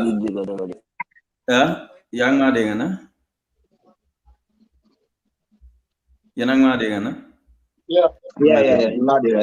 yeah okay so balaa ñoo lii sax nen dugga si loolu from now foog naa xaw ma ndax seetaan ngeen foog naa yow Baba Demba yow moom seetaan nga 3 games yi test games su gars yi play ni fana man ne ko du dégg ndax may ci am problème Aziz yaa ngi maa dégg man la dégg yow la nekk waaw yaa ngi maa dégg waaw yow man la dégg yow yeah, so yaa ngi baax yeah, wante dama started sax ba Dembo because mom is a very important question to me because mom goalkeeper. Amanda setan nga 3 test games si ama Morocco. Yang ma dega na? Wala dega ya. Yeah. So Aziz Aziz gena nga duga. Gena nga duga Aziz. So by hell, for na play na 3 different goalkeepers si Libi. Te yo as a goalkeeper, I'm got different center backs again. I'm gonna as a goalkeeper, I'm gonna need like a structure. I'm gonna at least you are so I'm gonna send strength, I'm gonna send weaknesses. Nyati goalkeeper you know nunga just. Is there any chance that you is the way forward? Because the family told us whether land more happen, but it seems it's not being considered for selections now. I'm the team B, so Kobai help from the back. The Nirune we like that leadership because Manuma just just that aggression. I see some few players the aggression is there. Wanted come Jisuma Kwame leader like Kwame Rafata how use economic players and then direct from the back. Your goalkeeper you just know so assessment on them. Yeah. Man game said now just few highlights of the game because Munoma said a few. Why could we no more select here right now? How much the experiment, I don't know what he's doing. You know, could be like a Munajinas what we didn't want it. Or like try. Why Pullman? Though Jill's a goalkeeper for Hamden. Koku Mola for Nekalon during the whole qualification round. You know, Mola for Nekalon, but bringing qualify, then gonna decide like that goalkeeper. You know, I think that's a big mistake. Toldo Lumbon more open to experience, more open guy, national, international cap. You know, do yep, I do in Dowland, you get to I understand. That's not a problem. Munga is been a goalkeeper window at like you Toldo. Why you don't just sideline Toldo? Go Hamne just few months ago, it's not even a year, just few months ago, Kimo Tanga qualified. Yeah. When you Momu talk 1 month, 2 months. Amu team rek nga jëw di ko sideline to léegi mu ngi play mu ngi am team, you know. Ba pare backline bi tamit comme Baba Demba lu ko waxoon di la mu ngi nekk di test fii di test fële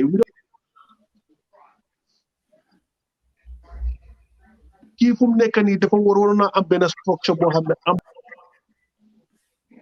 a fixed number 1 goalkeeper defense line boo xam ne is very solid boo xam ne right now ñuñ la war di test, you know, all the time. okay, fine, the try games because it's a test game.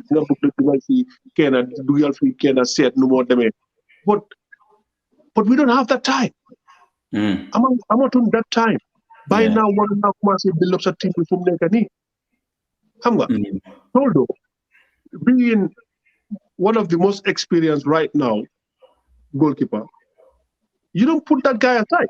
Goalkeeper don't put him on aside. Because so hard, man. Suma diga Musa Kamara. Problem bubula amon my. The boy was still young. I think that better for I'm that guilt because Nima buy because Gambians in commence the wa kanga buy John Doe chance kanga buy. So Lulu Merloma, I was on the top of my game. Mangi play for me every week. Mangi play. I was the first choice. I was the team captain here. My new Gambia the play. Journalists commence the my light corrections. The chance. So Lulu Merloma, you know what? I decided to stop. All right. So I decided to stop Musa Kamara jail for but then Musa he was lack of experience. Lack of experience for one. So we play a few games, better game Gambia get new games Gambia, we play Gambia against Algeria, how much Tunisia, how much we make few mistakes. They ate him up. So for Popular Junior just went down. Tournament Bohamne. Whole of Africa the whole world is gonna watch it. When you think this is good because you have the experience. Lolo, I think it's a big mistake. I think it's a big mistake. I hope he will bring back Toldo the team again. No, Pongal. About goalkeepers. Next month. Next month. Last step in purple about the goalkeepers. Okay, Wandeh, you fi goalkeeper situation Gambia goalkeepers because I'm under 700 games last 3 test games just name 3 different goalkeepers you start. So obviously yen ham ngeen goalkeeper situation. Goalkeeper mom so demé ba am son number one. That's it. You stick by him. Understand? I chop and change. Goalkeeper I'm not a footballing coach. Wante hamna goalkeeper position you experiment it all the time. So because of what I'm understanding be Ghana be the back line. So nekk di chop and change ndax lolu daf ko dimbale because legi 1 month rek more des to the tournament te ñun ba legi xamangu ne sax chances are test match ñun expect nañ ko am in November international break bi mun na ñaka am te lolu su amote that's disaster. We go into a tournament with no recognized number 1. Yeah, man play na goalkeeper. Play na defense. So you must be a leader at the back. That communication barrier, these young goalkeepers amunko. Bepare one no remember ne Sunmayo Djibouti on penalties. Toldo was the hero. So Kumel Nikoku, so for the first choice keepers, he should be part of the team who will help young goalkeepers. As a defender, so look at the back, then they feel comfortable. Because good goalkeepers have they stabilized defense. That trust more for the neka. So ndax ñom ñu ngi bil lolu ak defense bi. The most difficult thing moy Omar Koli every match nenko is a different partner.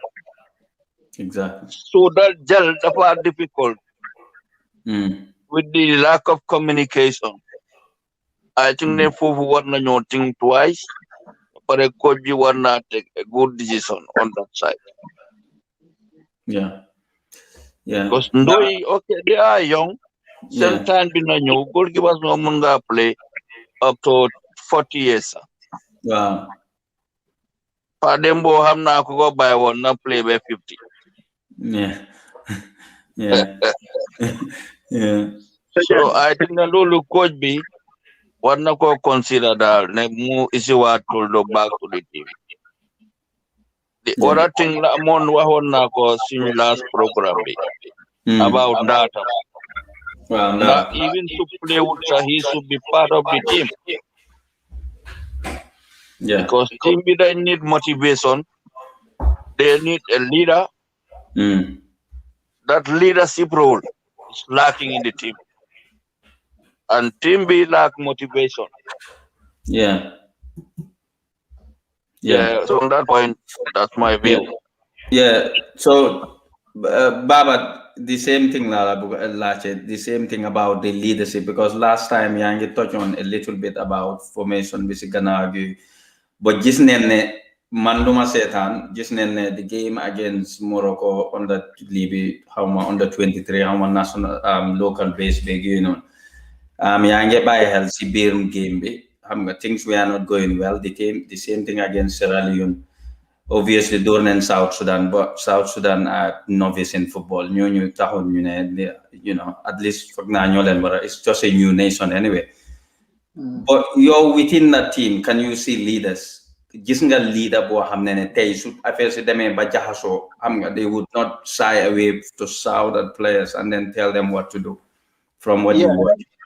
Comme wa ak pare mo niñ ko fi waxé la rek first of all man mangi blame again the FF, okay? FF ngi am a goalkeeper trainer bo xamne number 1 a goalkeeper trainer bo xamne Marong soko gisé biram mi mu ngi am ni comme suma boss fu nekk ni. So yo that's personal. No, but Kobo lan la muna dive one because goalkeeper trainer. Baba skills la mo jangal. Mom needed pour mo dive. Dafa mom is just a trainer. I'm not no training. Lajal wa sumo train goalkeeper is a goalkeeper trainer. Sumo train mo train paremo. Suko train wasi bopam dafa wara am put on gloves ami because am na yo xamne dafa mu demonstrate ko parimo pour parimo mun ko def ko understand am na yena dive ñu xamne ne fokk mom mu def ko yo sa biir bu so be comme suma boss how can you do that yeah bo ba number 2 yo ban experience nga am bo xamne ne yo ma nga ñëw ci yo yo ban experience nga am bo xamne ne yo used to take care of those goalkeeper because no maram su fekkene am na yeah, even when it comes to Premiership or any other league, like right now, soon 11, soon ko jagare be pare, like Liverpool jagare 11 be pare. Club goalkeeper trainer be da 4-0. Muna gane ban goalkeeper moy start. Lolo amut at club mom 11 man squad and be kuy play post. How many you understand? Because the goalkeeper trainer mo neka di deal at keeper si. So mom moy select ban keeper moy face. Yeah, that's football.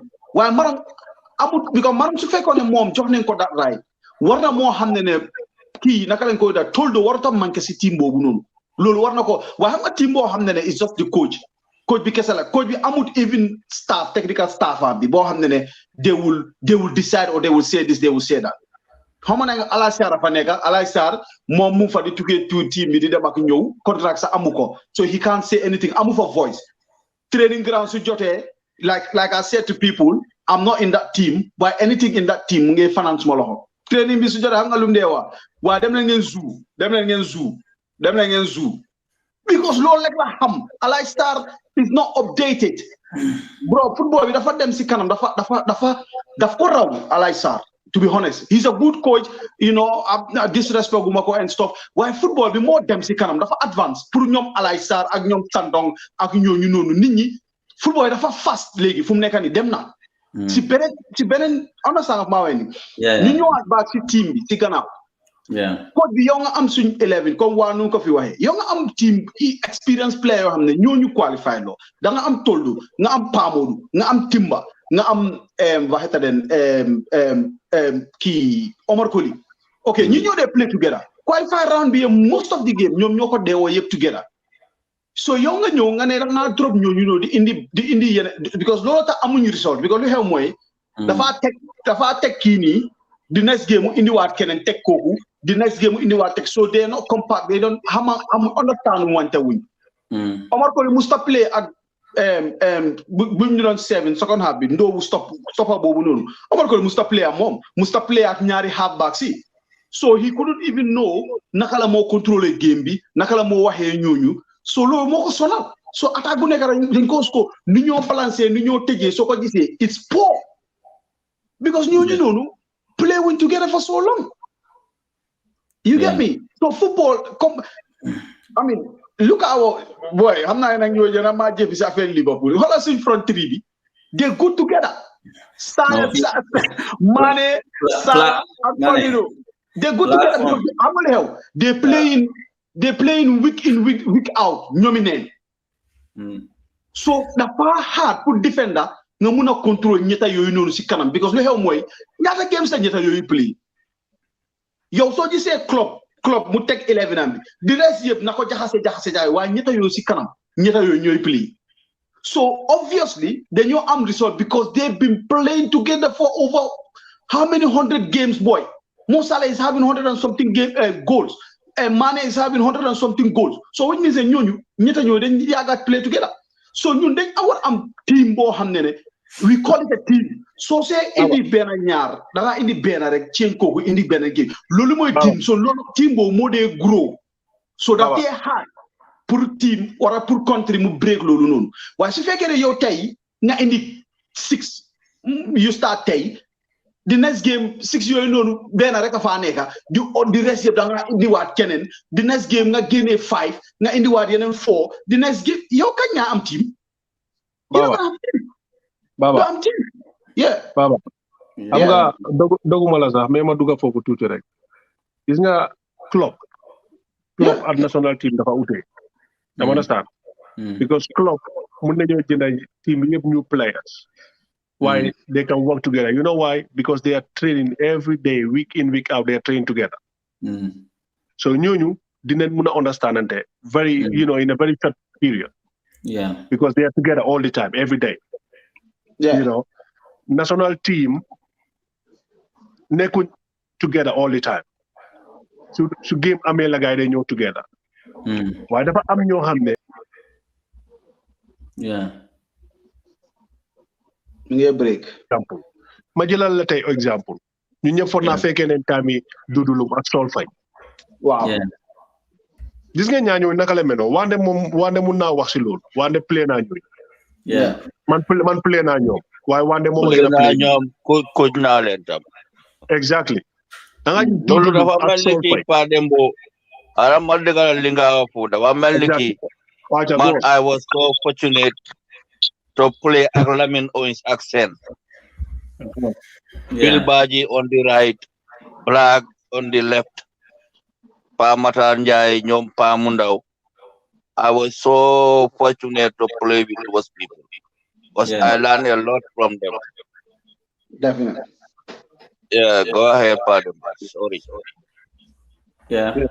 So the national team once in a while and they come together.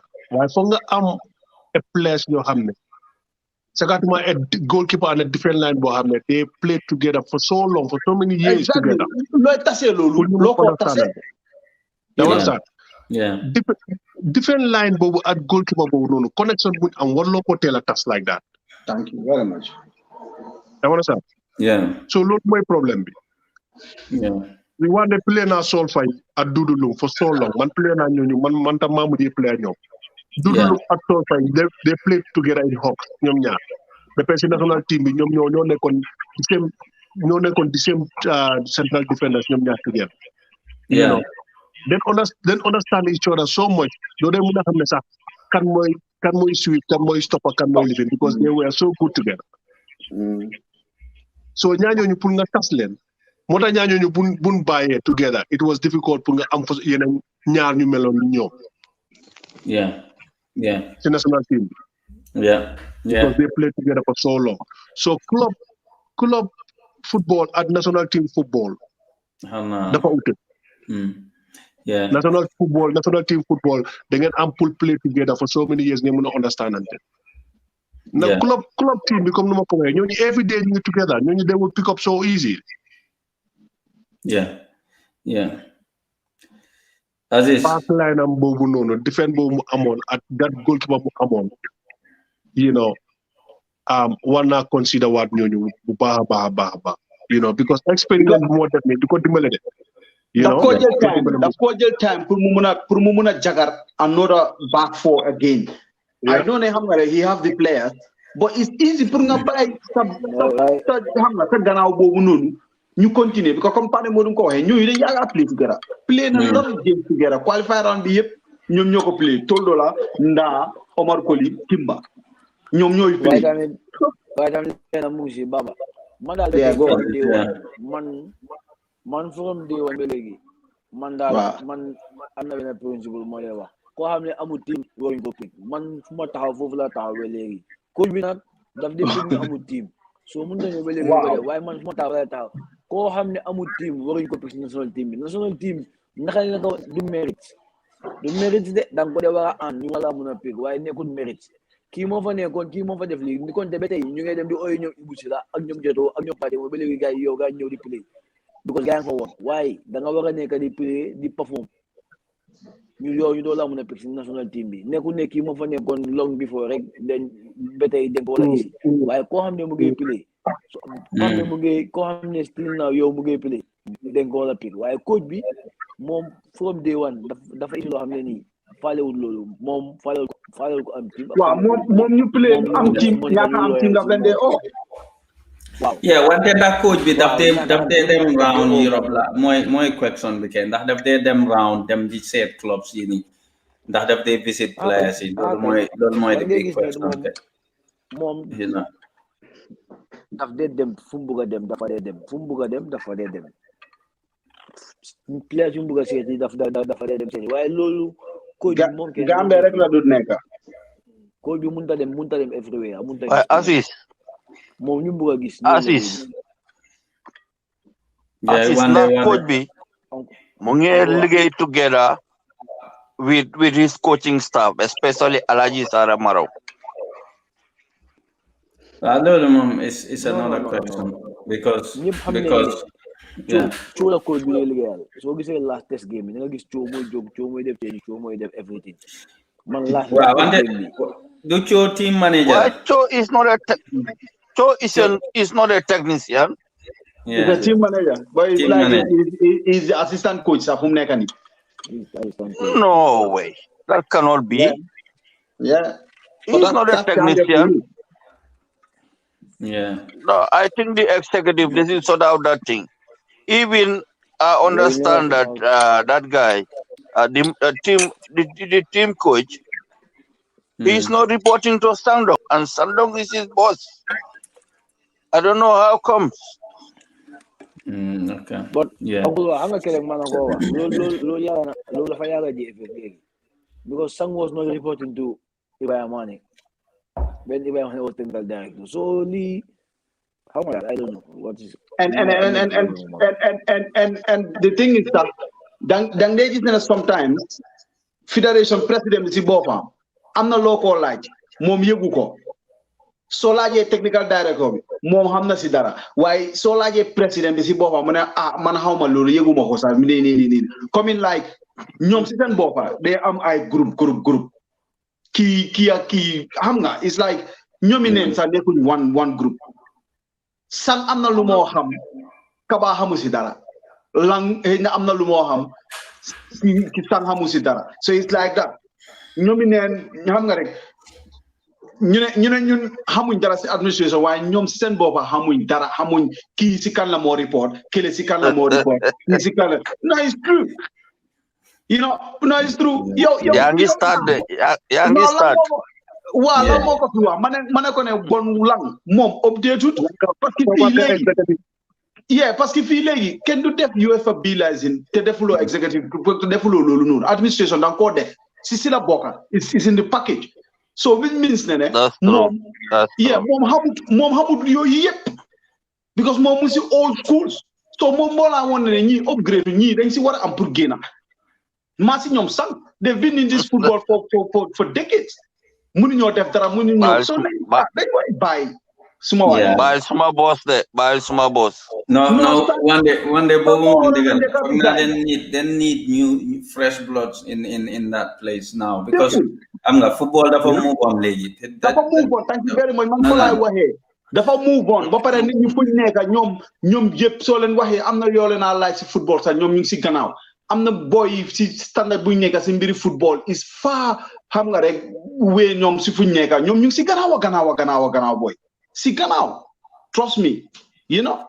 So after that, mu dooree coach bi benn fédération bi ñoom yëpp they have to just pack and go. Yow ba pare si àdduna bi one thing. Baba coach bi du mun a pack léegi because coach bi 5-year contract. Waaw foofu laa bëgg a waaye yow si àdduna bi yëpp kan nga gis muy jox coach 5 years contract. Neen egga si loolu naa laajte seen opinion si loolu dama bëgg a laajte Aziz rek léegi forward players yi as well because so by health team, I mean a lot of different forward players, like and they are all good players. Whatever league, I'm not new joy to if you are so be why Luther Musun ko jox chance again. Just this time, Johna Darboe chance again. Yo naka nga gisee loolu why do you think ne nekkul di ko jox chance? Why in the first place Darboe amul chance de Darboe 20 minutes la play. Waaw am na but at least correct. Oberek in the first place. New Ola. Buñ ko oyé mu ñëw dañ ko na bay mu play first game mu play whole yeah. Deka bi yëpp lu mun. But mu ñëw joko 20 minutes mu dina. Second game bi lañ ko jox 20 minutes. Last game bi mu delluwaat ci team am. So kooku kenn mënu ko assess. Yeah. That's true. Goals yëpp Asan lañ ko yaakaar. Asan lañ yaakaar mu score. Léegi su Asan score naka la ñëw def. So Asan score we are 0. Duñ ba pare leena ñun dañ dé we are too defensive. That's our main problem. Loolu moo tax suñ midfield player suñ forward players dañoo am problem. Après ñun we are not blessed with right now player midfield player dañoo pass striker yi we always fight side they pass side do they gis very rare na gis ñu té def striker jamono moo ko dee def ñu génnee jamono yóbbu ko ci bu dee jamono yóbbu ko ci biti jamono amul benn yu soo ko play fan jamono da nga ko play as a number 10 nga teg ñaari 6 teg ñaari play nga teg jamono ci kanam o de nga teg mu yomu free mu ñëw ñu play mu def moom mun naa def la pass right now but the problem is so dee jamono nga yóbbu ko ci biti nga teg ñetti midfield players kañ la ñu egg ci pose ñooyu noonu xam bi suñu defin bi yëpp tournament bi yëpp loolu la ko nekk di def da nga gis ne against nini South Sudan play for service si dañu ko sa jamono moo bàyyi falan bi ñëw dugg ci digal bi jël bool bi wàññi waat kenn defaat pass ngina mu jeex fu mu nekk right ñu ngi am Ibu Adams box to box la parce que Ibu Adams is a team player why not play ñaari midfield players Solmar is very good but Solmar is not having games Solmar is injured pare ñu ko forcé di ko play ni nga gis ci match ci ne Solmar gën na play Solmar is rusty ñu gis loolu noonu yëpp suñ forward line yi duñ dee pass gars yi that ball yi nga xam ne ni loolu la gars yi yow loolu la gars yi soxla moo tax ñu ngi wax ne duñ score duñ ko wax score de xanaa ñu yaakaar set piece ak penalty loolu rek la ñu mën a score team si bot ñu téye ball bi open play nii score fekkee ni la ñu play du gaaw because ñun defense léegi gën a def comme attaque te ñun we have a very good offensive players so I don't know what is the problem and coach how one system that they play coach bi dafa ñu at least ñu xam coach ban system that they play amul nu mo seen tool sabi but ñëpp xam nañ dafa ñu teg for defenders exactly ñëpp seetal ku mel ni ñoom Moussa Baro dégg la nit da nga nekk sa lim day play sa club doo ko dee ñu bari duñ ko dee mën a play si national team bi it's fine but at least gars yi def 50% lu gars yi play si club ba ngay gis place yi Gambie ñoo ñëw 30% lu gars yi play seen team sax duñ dee play 30% si national team bi 30% sax duñ ko dee play duñ dee play 30% lu gars yi moom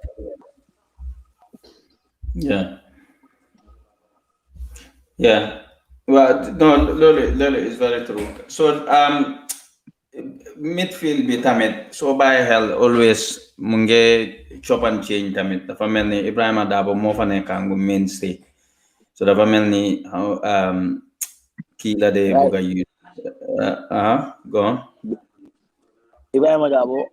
Ibrahima Darboe ak Solma ñaar ñooñu noonu ñoo nekk midfield players nga xam ne su gars yi wéree su gars yi fi ne ñaar ñooñu la ma play ba pare na teg léegi beneen midfield player na isiwaat keneen mu nekk ñetti six which is very man supportuma loolu su tegee Ibrahima Darboe ak Solma o Ibrahima Darboe Yusufa Bob o Ibrahima Darboe o Ibu Adams o Ibrahima Darboe somebody else na teg jaamaano seen kanam o mu teg offensive player foofu noonu bu mu ñu fa tegal beneen midfield player loolu daf ñoo sonal dafa sonal suñ forward players yi we have forward players ñi nga xam ne ni they are very good with the ball and they are very fast Musa Baro Modou Baro Steve Abdoulaye Diallo Youssoufa Ndiaye ñi nga tamit Youssoufa Ndiaye boobu noonu mun naa play si gannaaw striker yi Youssoufa Ndiaye mun naa play foofu he is very creative yow tamit and he is very skillful xam nga kii moom du ko pick Aliou Sow moom wax naa ko ni dama leen bu léegi man mënat ma wax Aliou Sow because su ko mën a ñëw du pick Aliou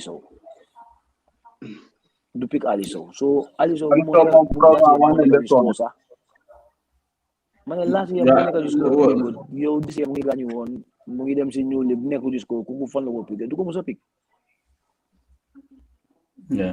du ko mos a pick so ay fan la ñu ko bi yóbbu daal waaye xam naa ne next season bi dina isi Timba dina isi Ndaa te dina isi kii nii dina isi Tollo because of nit yaa ngi wax dina isi gaay waaye man moom ku amul team loolu jàpp non te noonu la fa war a demee sax non Aziz li nga wax sax mooy dëgg ku amul team warul la pick loolu moom dëgg la man li ma doon wax rek mooy xëy na su kenn génnee sax tra nga ut keneen ko xam ne mooy mun a adopt very very fast with that back line xam nga you know comme for example tey Ndaa amul team waaye isil keneen koo xam ne mu fa doon isil keneen koo xam ne dina mun a ñëw adopt at least you know koo xam ne dina mun a adopt with as quick as possible pour mu mun a play those the back line yaa understand you know waaye doo ñëw di change ñëpp bàyyi fa kenn rek Pongal yow xam nga ne coach bi nekkul ne Lunda amul team so na 3 years amul team coach ba ngoo fi waaw lii soxna nda amul team yow wat ya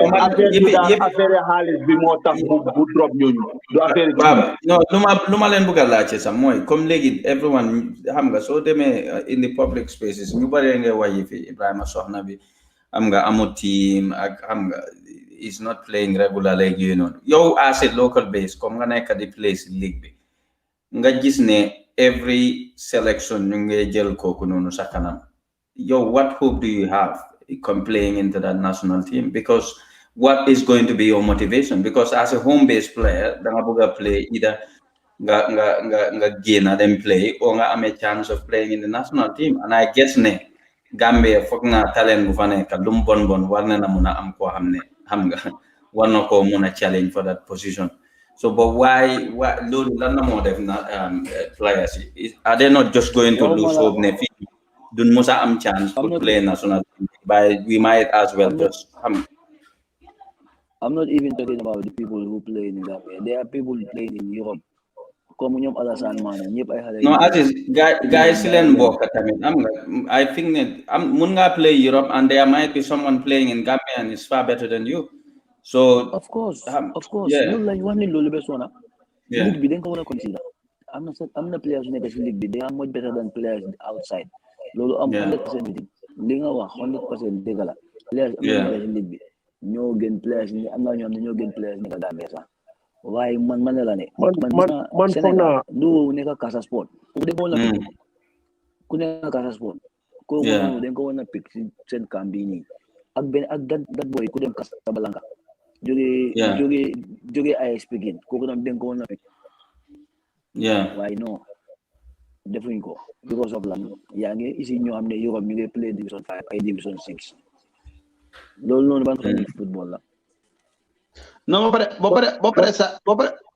sorry to say, Parimbo, you also you as a coach, you're not watching your own league.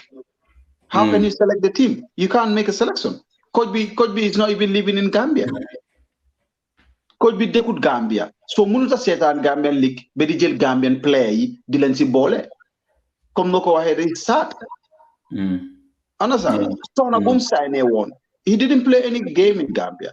Ben a game that played them fortune. And then he is in the national team. Yeah? So them kids, how you make a Gambia? To fake a nyom, you play league B. Can Nekulin didn't select the national team because Kuneka, that's not a player Sadika. Yeah. It's a CVV when it comes to marketing. Because at the end of the day, Munulo Jai player Bohamene, Amud national team caps. So like ñun suñu recruit xalé yi fofu ñu né waaw ñu ngi dimbélé grassroots football wa ndo yi nekkuñ di play senior team understand so legi what's the point for ndo yi play even the league bo xamné né we not going to be selected because we been a 4-5 la dañ leen wara am pour def ci that national team ci professionally nga bolé ci ben 3 or 4 being in that environment kese neka ak professionalista motivation la pour ndoyu you understand daf lena make courage daf lena because daf lena push cause comme def Darboe bobu nonu ko fi dugal ben 20 minutes am na cap 10 minutes am na cap am na ben cap mu ñibé lolu nonu mu ndanka nonu mom tam mu mëna nek professionnel comme ñi ñu nekk professionnel so da ngay badge bi ni suñu démé ba jéxal den nga mëna xam nga because ñom paré mo seen time ñoo koto yi loolu lañ daan def ñun dañoo nekk home base play man la Jadel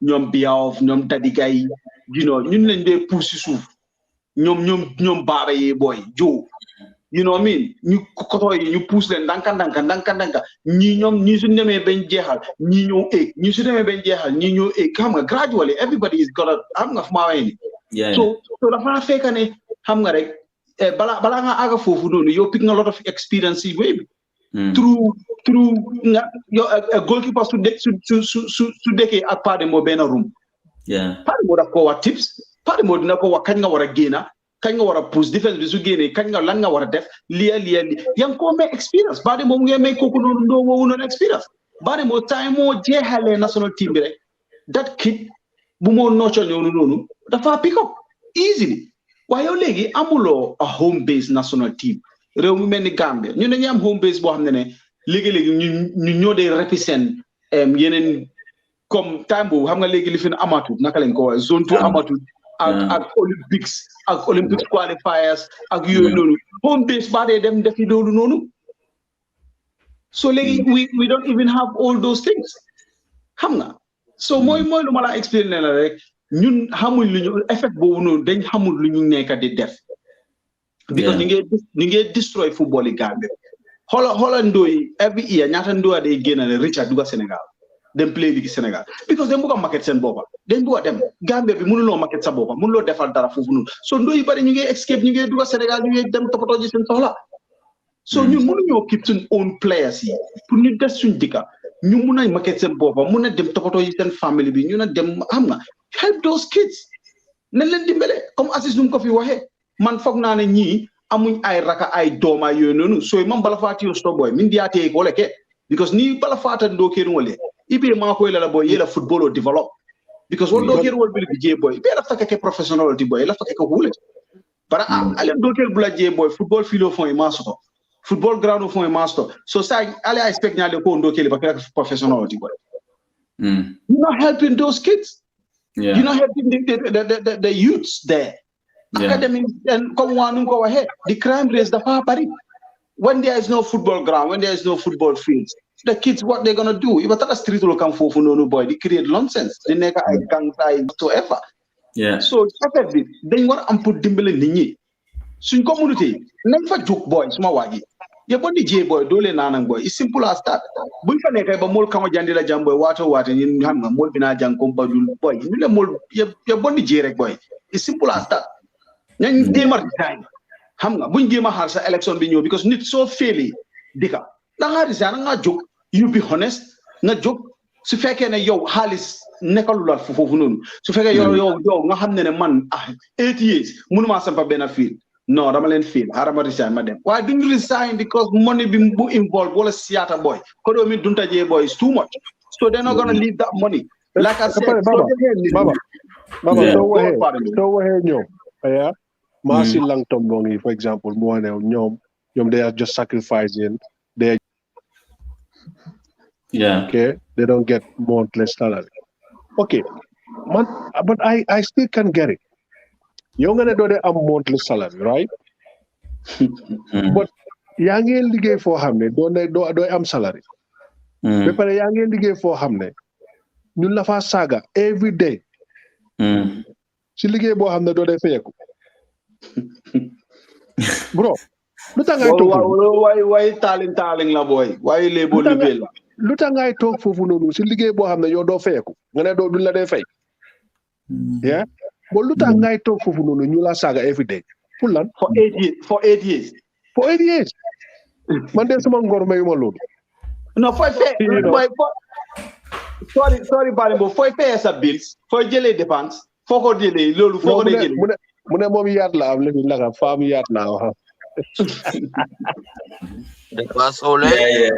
so léegi ñu am naa ne we are jumping ships wante dama bëgg a xam rek obviously next month more des preparation bi jeex Dembo ma start ak yow sun groupe bi gis nga boy doma balal rek ma waaw Wandeh ma start ak yow kon yow ka si Baba Demba lim doon wax gis nga amoon time professional siñ amoon Aziz ak Sami Boy la woon after Ibu Sila ñëw ak Jato ak Idi so gis nga ñoom Sefo Sirif Samba Dudlum Solfay suñ daan play da nga fone professional lañ because league bi time boobu fa lañ dee scouté man dama dem scouting Alaji Sa dafa scout so am nga man maa ngi scout goalkeepers si nga xam ne xam nga they are good for the future so ndax loolu mu ngi am léegi because coach bi respect guñ suñ league bi te suñ league bi mooy produce players yoo ñooy nekk ji professionals mu ngi break waaw mu ngi break mu ngi break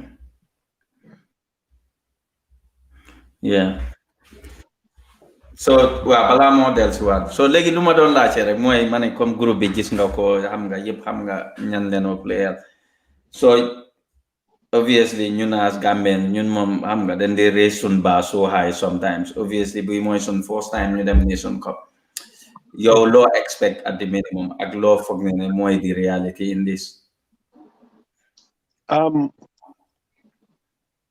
this is like so first time for the African Cup. Teams in your meeting. This is not their first. This is not their first time. I understand. When it comes to this kind of tournament, they are more experienced. You know. Def moy you try like good dinner in the first. You know. Good Gambian team.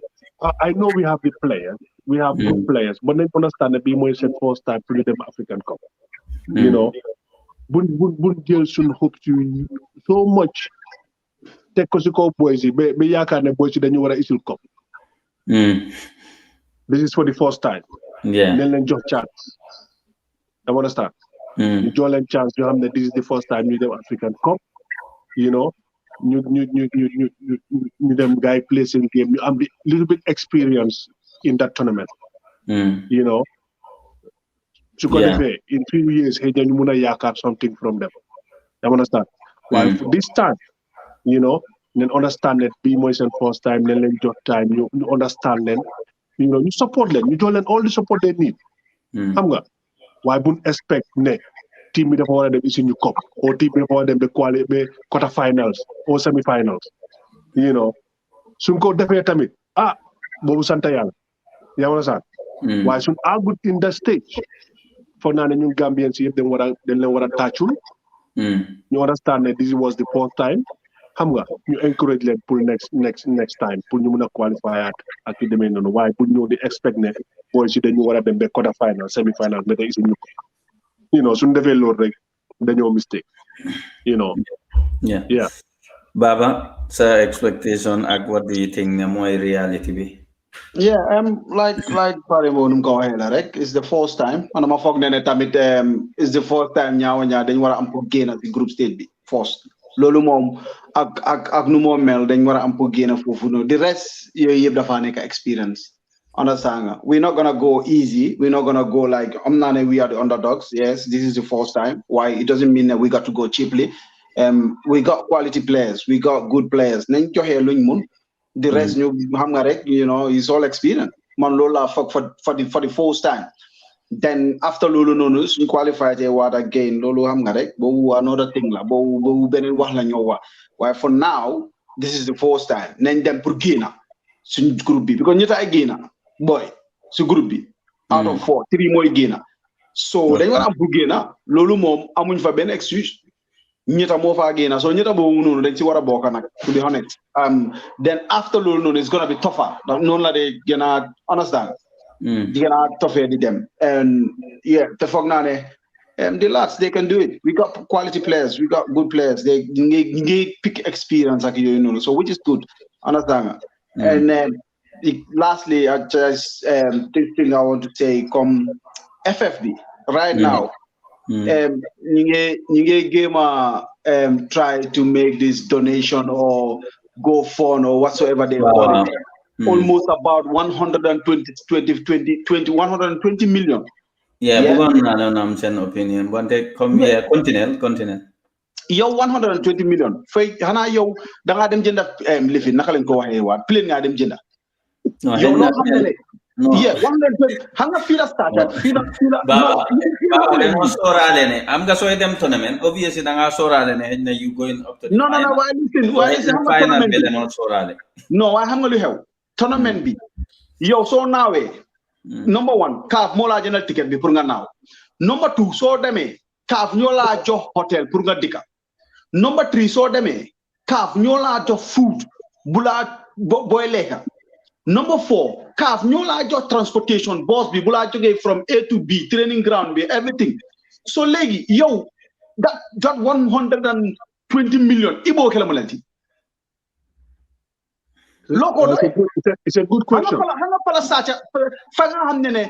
It's a very good question. Because people don't know they are Gambians don't do CAF gonna take care of all these things. Yeah? Understand? Food, flight, accommodation, transportation. CAF nyoko yore. So legi yo so ame CAF cover na lolu yip. On top of that, you need 120 million for just 1 month. Which means that such a because game understand of my way. So you buy them general public. You know, then you're happy for the boys send tribute AFCON. Yeah, we need donation and stuff. What little new in plane, you know, okay, CAF Lila more def, CAF gonna sponsor our tickets, CAF gonna do that. We need 20 million for the boys send match bonuses or this and that. Why we need 20 million for living. 20 million go 120, sorry. 120, you don't break and cut down def at least match bonus bisila say boka, what a traveling allowance bisila more boka for fununu. And yeah, we understand. Where they get new, they're gonna go fund, how much go fund, fundraise, def almost about 120 million. While come to experience, yo, so I'm a 120 million. Boy, I get them a tournament bohamne is just a 1 month. Look to $120 million is so if I can a Google or Sacha. Look to Halis Bo no because your Halis Bo need more than a so if I can amulo flight. You la topato flight. But for the new ladies of affair flight, ministry moko de regle. Ministry mo you de job jet private living airplane. Yeah. So lady, why you need 100 million for court theft low court do it? So look man said every movement, said everything is all about money. Baharak.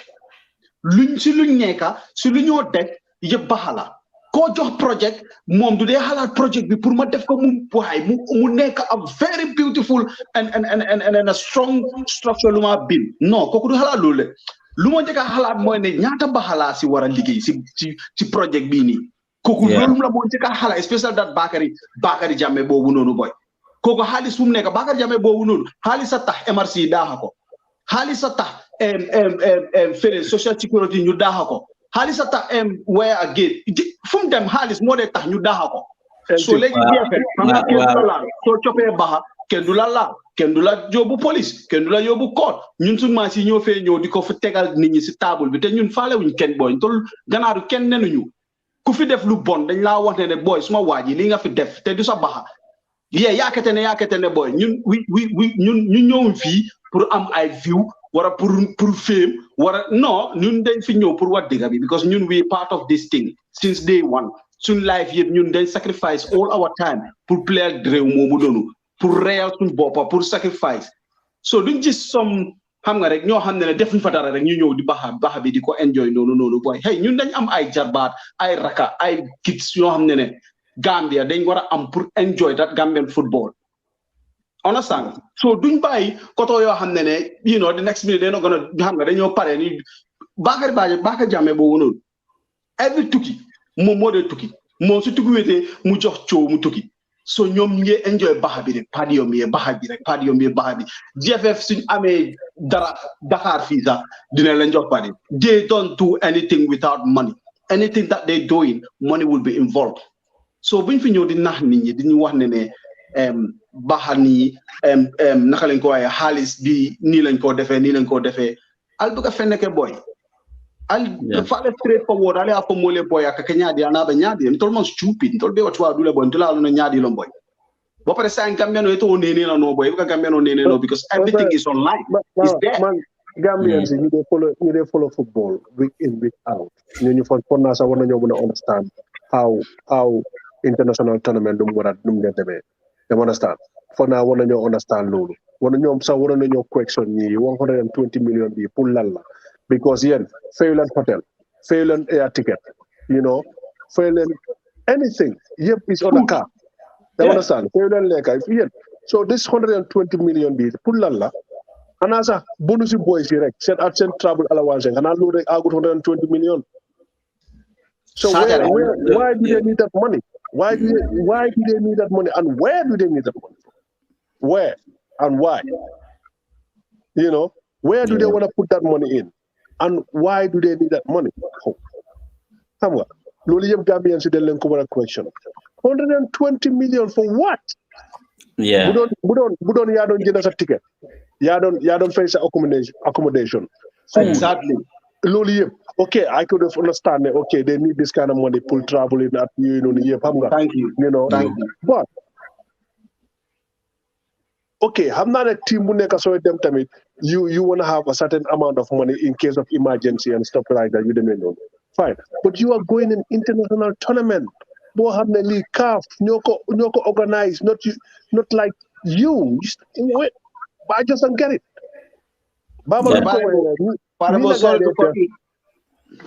nii la gars yeah go on duñ dañ fi amoon seen benn GFA member mu ngi demoon jël about ñaata €1,000 4,000 xam nga 14,000 euro 13,000 euro xam nga 13,000 euro that 13,000 euro ba tey mu ngi ne mess nobody knows where it is GFA member bi moo tukki ak loolu mu ne xaalis bi dafa réer 14,000 euro dafa réer Ibo fa la ñaamaati jumaale ay léegi la boy so xam nga ne 14,000 boobu noonu séedoo nañ ko because after wax boobu noonu kenn dëkka su dara moo man ke mooy boy so yaa talantala ñëw tema ku nekk am sa 1,000 euro moo bee ñàkk gis nga fii lu fi waaye def rek sa boppa gis nga sax lu fi waaye def rek sa boppa gis nga bu dee sax xaalis bi da nga koo jël nga ne da nga koo jëncal sa ay njaboot ak yu demee noonu soo ko fi bàyyee sa njaboot duñ ko njëriñoo because alali mbooloo la du sa bopp dañ si war a bàyyi xel bu baax a baax exemple yooyu yëpp gis nañ ko fi ku fi sàcc alali mbooloo nga lekk ko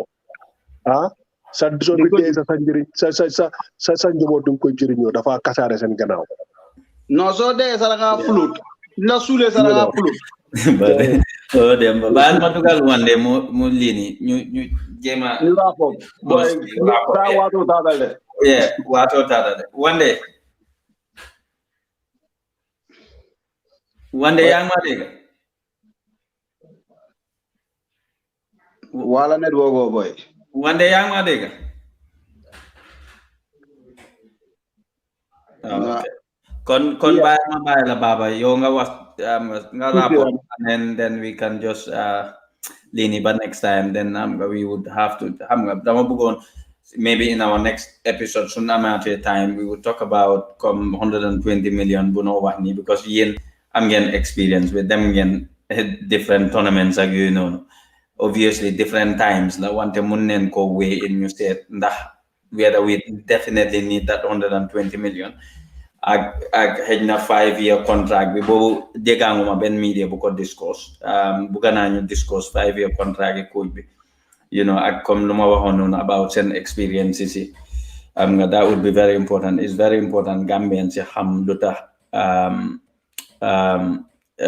lan ngeen jànku wante time boobu noonu bu ngeen a player Gambia because am na ñu bari ñoo xam ne they are still ignorant of that.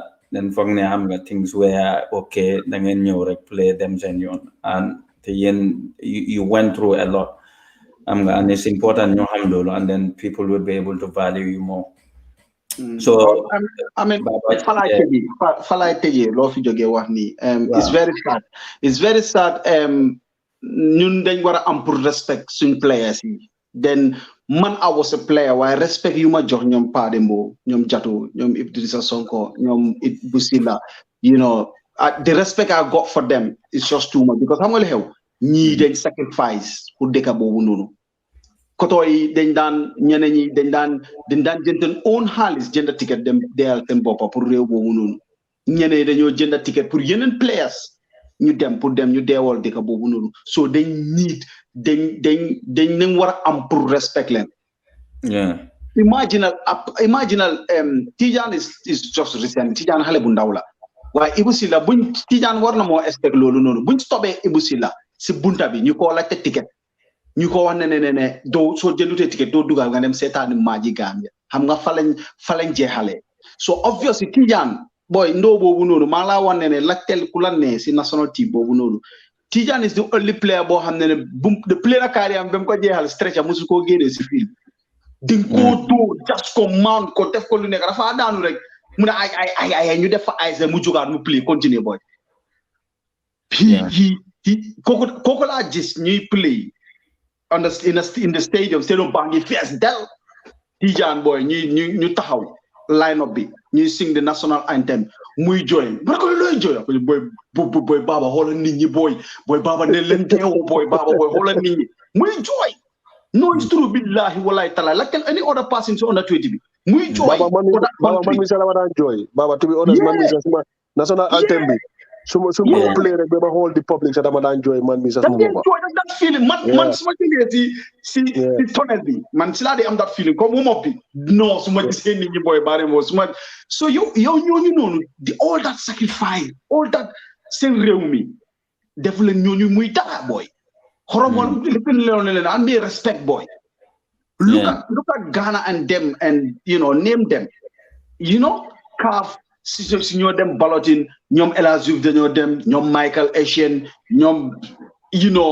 Fadiga ñoom name it again Asamoah Gyan African seen legend yi ñu ngi leen respect yow Ibou Sila war na moo nekk Gambia di am international game fii GFM dañ war a am pour bind ko letter yónnee ko a VIP ticket pour mu ñëw seetaan game Ibou Sila rek su second half su duggee si dressing room ndoo yooyu noonu taxaw mu leen la suma raka deewoo leen ngeen ree just suma raka try leen ngeen winal ñu game bi boy bro loolu motivation la because am na xale yoo xam ne they look up to Pa Dembo they look up to Ibou Sila they look up to Doudou Loum Sefo Soli name them ñoom Jato Ibou Sila they look up to them ñun man moom damaa génne suma bopp ñun ñooy last generation waaye koto yooyu noonu so su fekkee ñun seen fédération bi yéen Tijan an ambassadeur boo xam ne comme mu ngi mel ni ngeen comme Tijan yéen a ngi xeexante kooku noonu because loolu leen bëgg kooku mënu leen ko because ñoom loolu leen jëm quoi ñoom soo ñëwee liggéeyloo ñoom si ay dugo ay palaj ni ay dug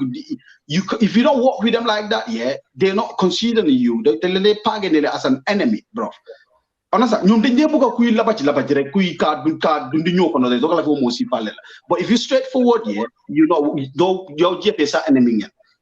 Loolu lañ war a bàyyi man fa laay tàggatoo nañ respect suñ play ne leen jox cër because play yi nii dañ sacrifice seen life bi so ñun suñ doorutee di xeexal ñii ñoom Steve ñoom jaamano yuhu nii is the same thing la in 5 years jaamano dafa dem si stadium bi seetaan ba ñu ne ko war in 10 years time ñu ne ko ne suma raka fayal ticket soo fayu ticket fii doo fi duga koo xam ne mu ngi fu mu nekk ni mu ngi teewoo réew mi mu ñoo he make us proud mu ñoo génne goals yu bari boy.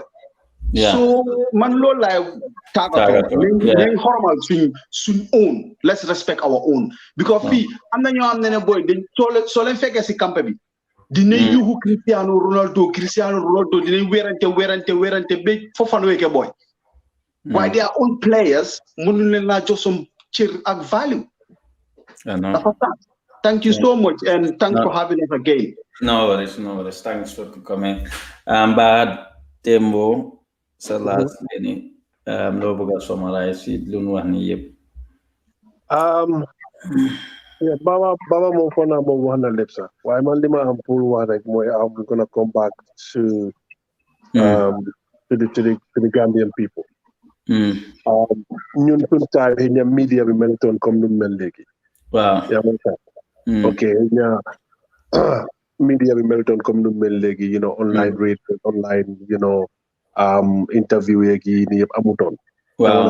ñun amuñu woon ñu doon fightal like this. Yeah. You know, we didn't have those days.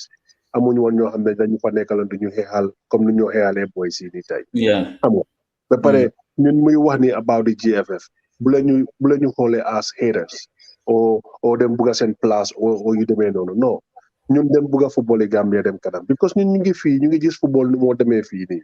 Football no more than football is developing every year, every minute. The football mu ngi develop. You understand? So ñun loolu leen bëgg suñ réew tam mu dem. So dama bëgg rek ñoom ñu dégloo ñoo xel bu ñu dégloo xol. You understand? So ñu dégloo ñoo xel bu ñu dégloo xol bu ñu fon na ñun day ñëw si réew mi ñoom bëgg a ñëw. You know, fekk demewul loolu. Fekk ñun suñ football yi réew bi leen bëgg mu dem kanam. Because suñ toogee ñu gis ñoo xam ne ñu nekk suñu GFF bi nekkul di ñu liggéeyal nekkul di ñu jox ñu nunu bugga yéen mi supporters yi yéen a war a jóg yéen mi bugga yéen football lovers yi yéen a war a jóg ñëpp make sure ne ñi ñu jëlee leen fa ñu isi ñeneen ñoo xam ne dañ xam li ñoo def dama la I mean it's just so simple ñi xamul lu ñoo def xamul football they don't know it xamul lu ñoo développer football you know suñu xamul lu ñoo mën a développer football for 8 years pour naa waroon na ñoo mën a develop one mini stadium boo xam ne ngeen wax ne ñii ñoo ko fi def you know with all this money you don't dugga si fii nii waaye soo waxee ñu la attaque personally ak yu demee noonu xam nga ñun loolu tax ñu jóg ñun lu ñu ñor mooy Gambian football nañu dinañ def football bi develop xam nga ñu jàppale youth ñu jàppale boy ndaw yi pour su ko defee ëllëg si biir ñoom tamit mën a nekk professionnel jàppale mu dal seen bopp dimbali seen waajur yi you know ñu ko wax yëpp loolu la you know ku mënul liggéey bi daal jóge fa nga jox keneen you know so that's it so ma leen di sant ma laa sant leen gërëm you know thanks for inviting us again xam nga ñoom déglukat yi seetaankat yi maa ngi baalu di la wax ne ngeen baal ma su ma fi waxee dara loo xam ne naqari na nit laa rek ngeen jégal ngeen xam ne rek Gambia moo ñu ñor Gambia moo tax ñu wax xam nga waaye su doon loolu su ma joboo nga ne télé di nelaw ni ko doon man tam sama kaw laaj bi la xam nga da understand waaye Gambia jaral nañu you know Gambia jaral nañu ko so ngeen understand ne rek ñun Gambia moo tax ñuy wax xam nga waaye du affaire yi dara so ñu ngi jégal ngeen baal jaafa ngeen baal jàpp yàlla jàmm am su réew mi yàlla su football bi dem kanam yàlla Gambia dem kanam jërëjëf. Thanks Dembo, thanks for coming. Thank you. Appreciate nen ko torop seen time yoo leen a jël di ñëw si ni ba comme yëpp is just love for country anytime kon si kanam kon thank you very much. Thank you. Thanks Davis.